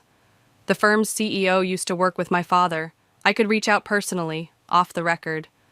A knock interrupted us. Miguel entered, looking grim. We have a problem. Eric's been meeting with board members privately. He's pushing for a vote of no confidence. My stomach dropped. Against me? Both of you. He's claiming nepotism in Natalia's appointment and questioning your judgment. Natalia's face hardened. He's still trying to control me, even at work. Last night, he actually suggested I should focus on starting a family instead of playing businesswoman. Playing? I repeated, anger rising. You've increased efficiency by 30% in 4 weeks. He doesn't see that. He doesn't want to see it. She stood up, pacing. But I might know something that could change everything. Miguel and I exchanged looks. What do you mean? I asked. Remember that tech firm I mentioned? There's a reason Paris is interested. They're sitting on a patent that could transform the entire industry, but they're worried about being swallowed by a larger corporation. Like Henderson Industries, Miguel said. Exactly. But what if... Natalia's eyes lit up. What if we offered them something different? A partnership instead of an acquisition. Let them maintain autonomy while giving them the resources to scale. I felt a smile spreading across my face. And if we secure that partnership before Paris's meeting, it would show the board exactly who's really qualified to lead this company, Miguel finished. Autumn burst in without knocking. Sorry to interrupt, but you need to see this. She handed me her phone, showing an email from one of our major shareholders. They're calling for an emergency board meeting next week, I read aloud, to discuss leadership concerns and succession planning. Eric's making his move, Miguel said. Natalia grabbed her coat. Then we need to move faster. I'm flying to Seattle tonight. What? No, it's too risky, I protested. Trust me, she said, her eyes blazing with determination. I know what I'm doing. After she left, Autumn lingered. Should we be worried? About Natalia? No. I smiled. About Eric's reaction when he realizes what's happening? Definitely. The next few days were tense. Eric strutted around the office like he'd already won, while Natalia was mysteriously absent. When she finally returned, she walked straight into my office and closed the door. Well? I asked. She dropped a signed contract on my desk. They're in. Full partnership agreement, exclusive rights to implement their technology across our facilities. How did you... Let's just say my father taught me more than basic accounting. She grinned. The papers will be filed publicly tomorrow morning, right before the board meeting. I jumped up and hugged her. You're incredible. There's more, she said, pulling back. While I was there, I discovered something about Paris. She's been artificially inflating her company's value to fund a hostile takeover. Of us? Of anyone she can get her hands on. I have proof. She patted her briefcase, complete with paper trails and witness statements. Miguel, who'd been quietly listening, let out a low whistle. This changes everything. It gets better, Natalia continued. Remember those shell companies Eric set up? Turns out he's been working with Paris. They plan to weaken us from the inside, then let her swoop in and save the company. My hands clenched into fists.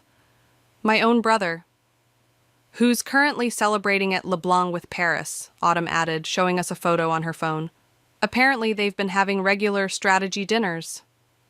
I looked at the team assembled in my office, loyal, brilliant people who actually cared about the company's future. Okay, here's what we're going to do. We worked through the night, preparing for the board meeting. As dawn broke, Natalia paused in her typing. "Mackenzie," she said softly, "thank you for seeing me, the real me." "I always did," I replied. "I just needed everyone else to see it too." She smiled, then turned back to her laptop. "Oh, and one more thing. That tech firm's CEO, he's joining us for the board meeting tomorrow, in person." I raised an eyebrow. "Really?" "Really. And wait until you hear what else he has to say about Paris Henderson." For the first time in weeks, I felt truly confident. Tomorrow would change everything. For the company, for Natalia, and especially for my dear brother. Sometimes karma needs a little help, and I was more than happy to provide it. As I sat in my office before the board meeting, my mind drifted back to Eric and Natalia's wedding day. The memory felt different now, tainted by what I knew. "You're not going to believe this," Autumn said, bursting into my office. She pulled up security footage on her tablet. "Watch." The video showed Eric and Paris in the parking garage late last night, arguing intensely. Even without audio, their body language told the story. "Can we get sound?" I asked. Autumn tapped the screen, and Paris's voice filled the room. "You promised me control. The deal was supposed to be done months ago." "I'm handling it," Eric snapped back. "Once Mackenzie's out, everything falls into place." "Your wife is becoming a problem. She's too smart, too capable. This isn't what we planned." Eric grabbed Paris's arm. "I said I'm handling it." The footage ended. I felt sick. When was this? 2 a.m. There's more. Autumn pulled up an email chain. "They've been planning this since before the wedding. Look at the dates." I scrolled through, my hands shaking. The emails detailed everything. Their scheme to weaken the company, push me out, and sell to Paris at a fraction of its worth. All while Natalia was planning her wedding, thinking she'd found true love. A soft knock made us both jump. Natalia stood in the doorway, looking elegant in a navy suit. "The board's assembling. Are you ready?" "Are you?" I asked. "This won't be easy."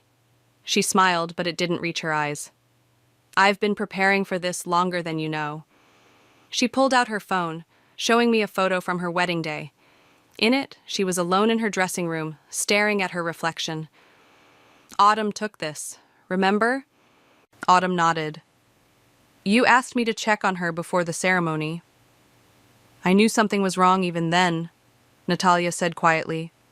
"I just didn't want to admit it.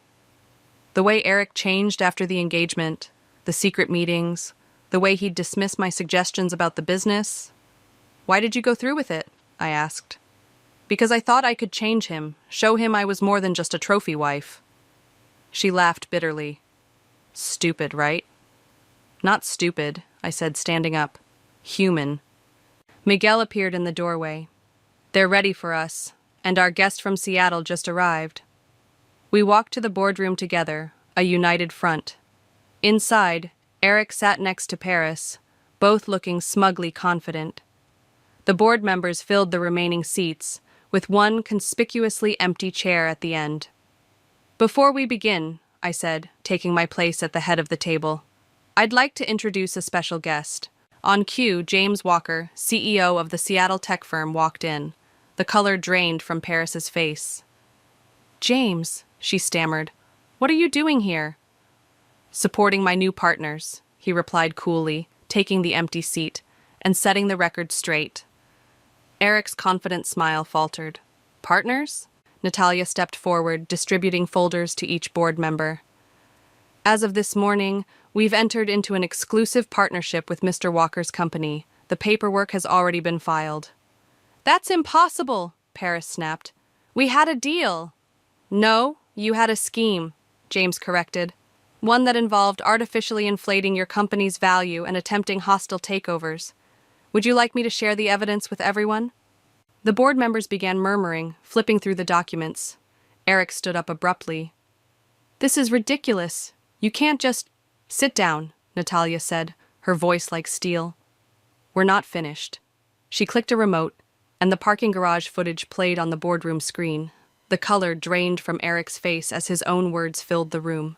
"As you can see," I said when the video ended, "certain parties have been working to undermine this company's stability for personal gain. The evidence is in your folders, along with our comprehensive plan to move forward." "This is a witch hunt," Paris declared, standing up. "You can't prove—" "Actually," James interrupted, "we can prove everything, including your attempt to bribe my CFO last week." The next hour was brutal. Every scheme, every manipulation, every betrayal laid bare before the board. When the dust settled, Paris stormed out. Eric sat shell-shocked, and the board voted unanimously to approve our new leadership structure. After the meeting, I found Natalia in her office, staring out the window. "You okay?" I asked. "No," she admitted, "but I will be." She turned to face me. "You know what's funny? I actually loved him, or who I thought he was." "I know," I pulled her into a hug. "I'm so sorry." She pulled back, wiping her eyes. "Don't be. This needed to happen. And now—" She gestured to the Seattle contract on her desk. "Now we build something better." "Together," I added. "Together," she agreed, then smiled mischievously. "Oh, and wait until you hear what else James told me about Paris's company. We're not done yet." Looking at her then, I saw not just my best friend or my sister-in-law, but a force to be reckoned with. Eric had no idea what he'd lost, but we knew exactly what we'd gained. The aftermath of the board meeting hit like a tsunami. Paris's company's stock plummeted when the news broke about her fraudulent practices. Reporters camped outside our building, hungry for details about the corporate scandal. Through it all, Natalia remained focused, determined, and absolutely brilliant. "Look at these projections," she said, spreading documents across my desk. "If we implement the new AI systems in phases, we can triple productivity within 18 months. I was about to respond when Autumn rushed in. "We've got a situation. Eric's downstairs making a scene." "What kind of scene?" I asked, already standing. "The drunk, angry kind. Security's trying to contain him, but he's demanding to see both of you." Natalia's face hardened. "I'll handle this." "We'll handle this," I corrected, following her to the elevator. When the doors opened to the lobby, we found Eric red-faced and shouting at 2 security guards. His expensive suit was rumpled, and he reeked of whiskey. "There they are," he slurred, pointing at us. "The backstabbing bitches themselves." "That's enough," Natalia said firmly. "You're embarrassing yourself." "I'm embarrassing myself?" He laughed bitterly. "You've been playing me this whole time, both of you." "No, Eric," I stepped forward. "You played yourself, and you played with people's lives like they were chess pieces." He lunged forward, but the security guards held him back. "You think you're so smart? Wait until the shareholders hear about your little power grab." "You mean the power grab that saved the company millions?" Natalia's voice was ice cold. "Or should we discuss your offshore accounts with Paris?" That stopped him short. "What are you talking about?" "The Cayman Islands accounts," I said, watching his face pale. "The ones you thought were untraceable. Miguel found them yesterday." "You had no right." "I had every right," Natalia exploded. "I'm your wife. I trusted you. I loved you. And all this time, you were just using me to get to the company?" The lobby fell silent. Even the security guards looked uncomfortable. "Nat," Eric's voice softened, trying a different approach. "Baby, we can work this out. Everything I did was for us, for our future." "Stop." She held up her hand. "Just stop. I've already filed for divorce." "You what?" His face contorted with rage. "You can't do that!"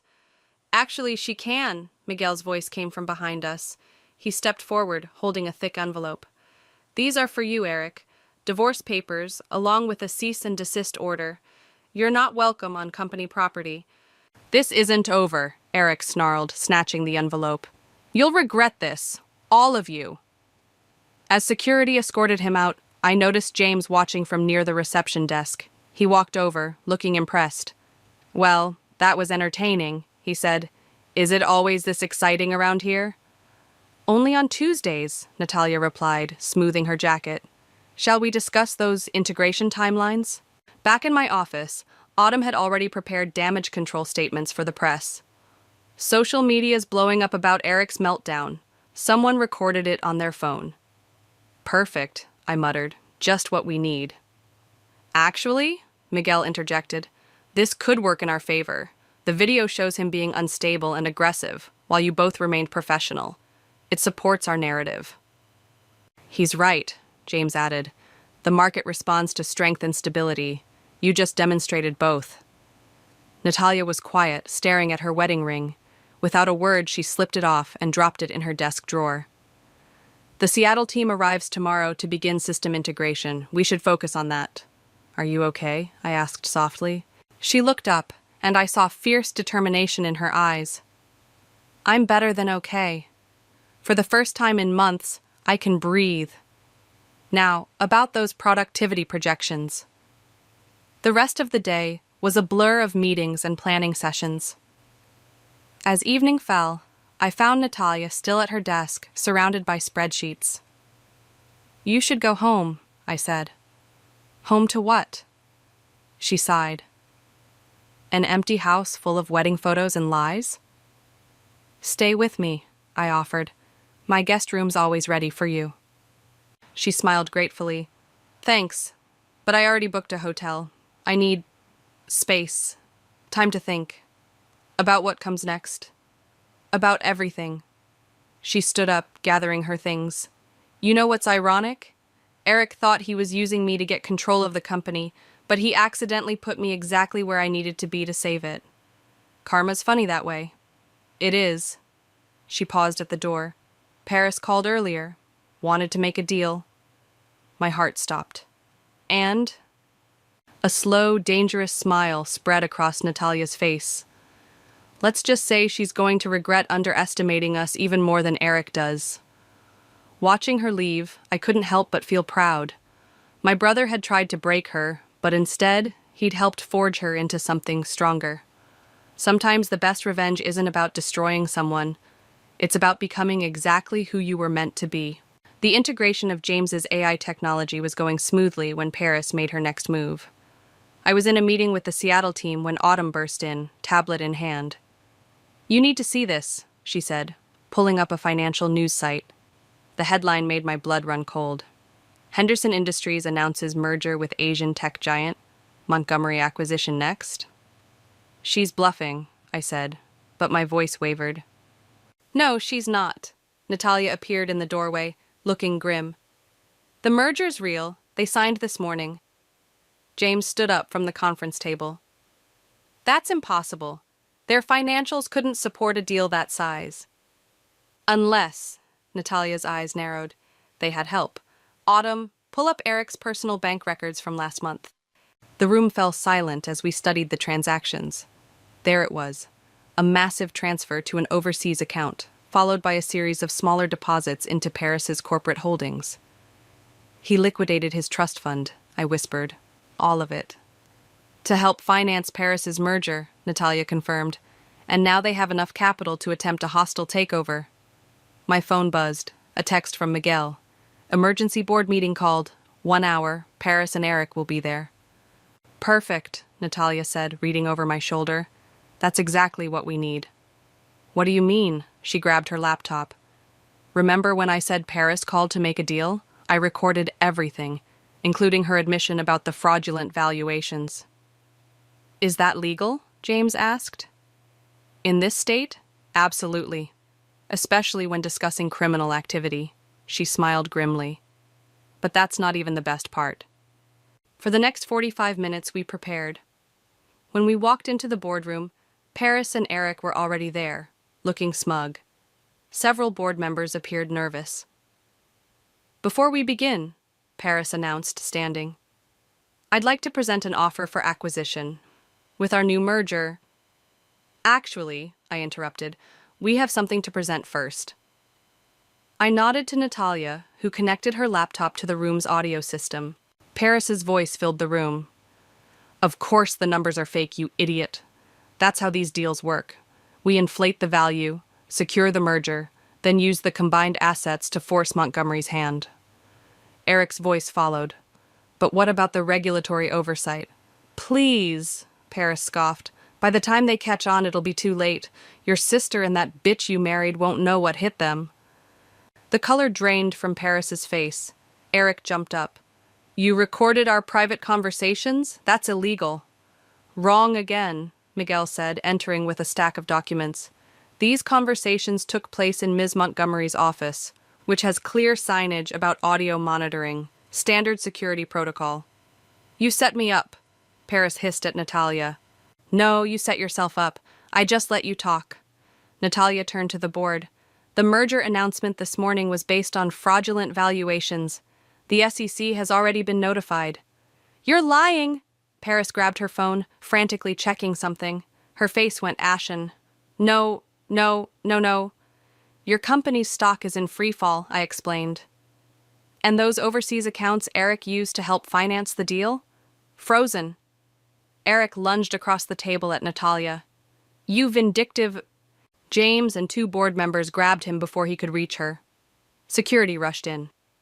Get them out of here, I ordered, and make sure they don't leave the building. The FBI wants to ask them some questions.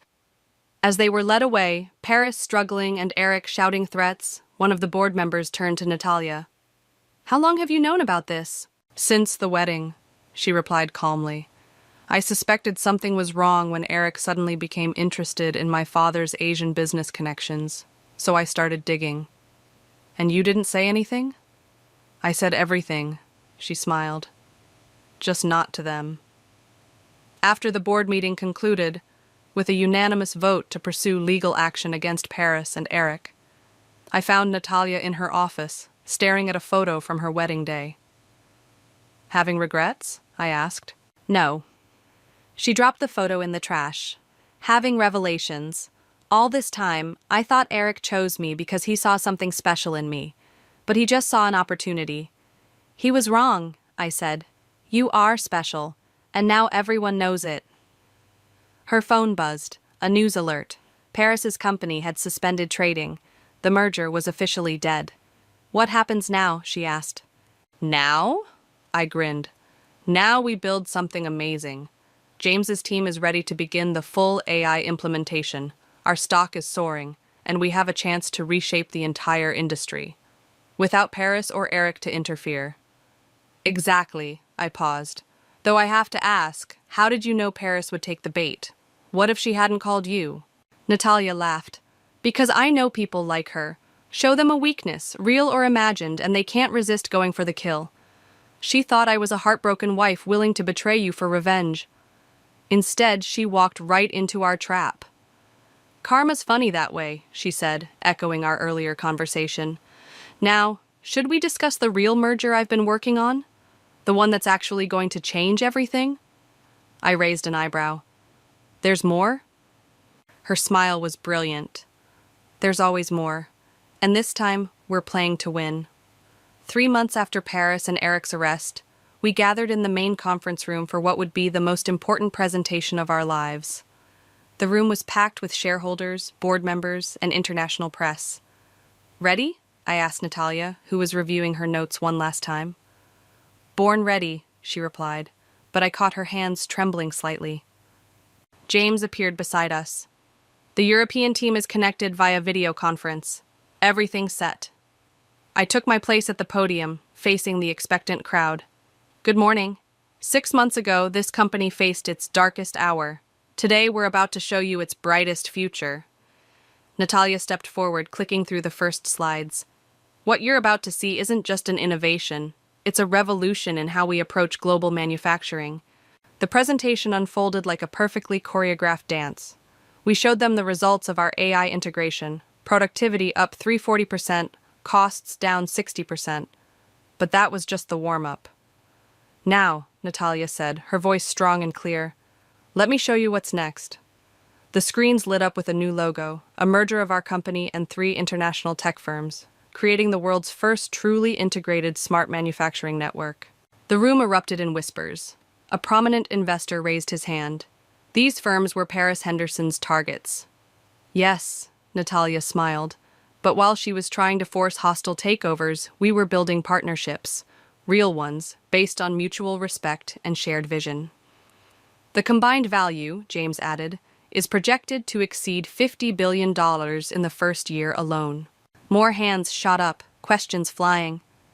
Natalia handled them all with grace and precision, her knowledge of international markets shining through. I couldn't help but think about Eric, sitting in his jail cell, realizing what he'd thrown away. Suddenly, the door burst open. A woman in an expensive suit strode in, Paris's sister and new CEO of Henderson Industries. "This is illegal," she announced. "These firms were in negotiations with us." "Actually," Miguel stood up from his seat, "those negotiations were based on fraudulent representations made by your sister. The SEC findings were quite clear on that point." "Furthermore," Natalia added, pulling up a new slide, "these partnerships were finalized last week. The paperwork has already been filed." The room buzzed with excitement. Reporters frantically typed on their phones. Henderson's face turned red. "You'll regret this," she hissed, echoing her sister's words from months ago. "No," I said firmly. "We won't. Security, please show Ms. Henderson out." As she was escorted away, an elderly board member stood up. "I've been with this company for 40 years, he said, his voice thick with emotion. "Never in my life did I imagine we could achieve something like this. Ms. Montgomery, both of you, you've done the impossible." The room erupted in applause. Natalia caught my eye, and I saw tears threatening to spill. This was her moment, her vindication. After the presentation, as champagne flowed and stock prices soared, Autumn rushed over with her tablet. "You need to see this. Eric just released a statement from prison." We huddled around the screen, reading, "I apologize to my sister Mackenzie, and especially to my wife Natalia. My greed and arrogance blinded me to your true worth. I destroyed everything we could have built together." "Too little, too late," Natalia said softly, twisting her now bare ring finger. James joined us, grinning. "The European markets are going crazy. We're trending worldwide." "Speaking of worldwide," Natalia turned to me, "should we tell them about Phase 2? I nodded, and she pulled up another presentation on her tablet. My eyes widened as I read through it. "This is incredible," I breathed. "When did you develop this?" "Those late nights at the hotel weren't just about avoiding memories," she said. "I had some time to think big, really big. The plan was audacious, a complete reimagining of how global manufacturing could work. It would change everything." "The board will never go for it," James warned. "It's too revolutionary." "The board just watched us pull off the impossible," I reminded him. "They'll go for it." Natalia's phone buzzed. Another news alert. Paris had pleaded guilty to all charges. The Henderson empire was crumbling. "Karma really is something," Autumn mused. "No," Natalia corrected. "Hard work is something. Strategy is something. Karma just enjoys the show." As the celebration continued around us, I pulled Natalia aside. "You know, when I first planned to get revenge on Eric, I never imagined it would lead to this." "That's because you weren't really planning revenge," she said wisely. "You were planning justice, and justice has a way of creating opportunities." Looking around the room, at our triumphant team, our excited shareholders, the future we were building, I realized she was right. This wasn't about destroying Eric or Paris anymore. It was about creating something they could never imagine, something bigger than revenge. "Ready to change the world?" I asked. Natalia straightened her jacket, that familiar determined glint in her eye. "Always. But first, let me show you what I have planned for Asia." The autumn breeze rustled through the courtyard as I watched Natalia step out of the courthouse. Her divorce was finally official, and with it, the last ties to our old life were severed. "How do you feel?" I asked as she approached. "Lighter," she said, smiling. "Free." She checked her watch. "We should hurry. The ceremony starts in an hour." The drive to our headquarters felt surreal. Today wasn't just about ending something old. It was about beginning something extraordinary. The lobby was packed with employees, all gathered for the announcement. As we made our way to the elevator, I spotted a familiar face trying to blend into the crowd. "Eric?" I called out. He turned, looking smaller somehow in his cheap suit, fresh out of his shortened sentence. "I'm not here to cause trouble," he said quickly. I needed to see this." Natalia stepped forward, her voice steady. "Why?" "Because I was wrong. About everything." He swallowed hard. What you've built here, what you're about to announce, it's incredible. I read about the Asian expansion in the papers. You could have been part of it, I said quietly. I know. He looked at Natalia. I had everything and threw it away for nothing. Not nothing, she corrected. For a lesson. Did you learn it? Before he could answer, Miguel appeared. They're ready for you upstairs. In the executive conference room, James and the board waited with barely contained excitement. The wall-mounted screens showed partners from around the world connected virtually. Before we begin, the board chairman announced, I want to acknowledge something remarkable. 1 year ago, this company faced potential destruction. Today, we're about to witness history. I took my place at the head of the table, Natalia beside me. What we're announcing today isn't just a change in leadership, it's a change in perspective. Natalia clicked through the presentation. Our global initiative has exceeded every projection. The AI integration has revolutionized manufacturing across 3 continents. But that was just the foundation. She outlined the next phase, a complete restructuring that would transform the company into a technological powerhouse. The numbers were staggering, the innovation unprecedented. Which brings us to the real announcement, I said, standing. After careful consideration, I've decided to step down as CEO. The room erupted in shocked murmurs. Through the glass walls, I could see Eric's face in the crowd outside, stunned. But, I continued smiling, I'm not going far. I'll be heading our new International Innovation Division, working directly with James and our partners worldwide. And taking my place, Natalia stepped forward, as Chief Executive Officer, is the person who saw possibilities where others saw obstacles. The woman who turned revenge into revolution. The board members stood, applauding. On the screens, our international partners beamed. Through the glass, employees cheered. I have one condition, Natalia said, her voice carrying over the noise. Mackenzie and I lead together, as equals, different titles, same mission. Approved, the chairman said immediately. Unanimously. After the ceremony, I found Eric waiting by my office. You knew, he said. From the beginning, you knew what she was capable of. I did. That's why your betrayal hurt so much. You had a partner who could have helped you become something better. He nodded slowly. I'm starting over, a small consulting firm in Seattle, doing things right this time. Good luck, Natalia said, joining us. I mean that. As he walked away, Autumn rushed up with breaking news. Paris Henderson had been sentenced to 15 years. Her empire was being divided among smaller companies. Poetic justice, Miguel commented. No, Natalia said thoughtfully. Just justice. The poetry is what we write next.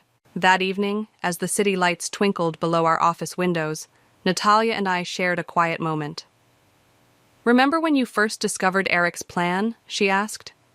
When you decided to get revenge? Seems like a lifetime ago. You could have destroyed him. Destroyed them both. Instead, you chose to build something. We chose, I corrected. You could have stayed angry, stayed broken. Instead, you became unstoppable. She laughed. We both did. Her phone buzzed. Another international partner wanting to join our initiative.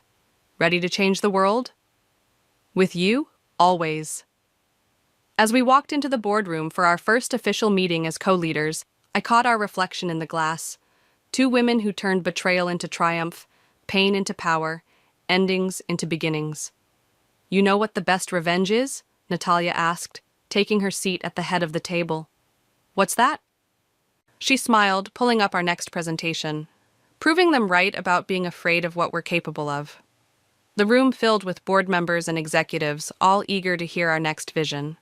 Through the windows, I could see the sun setting on our old story and rising on something new, something better.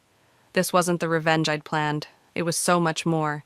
It was justice, served not cold, but blazing with possibility. Let's begin, we said together, and the future opened before us like a door we'd built ourselves.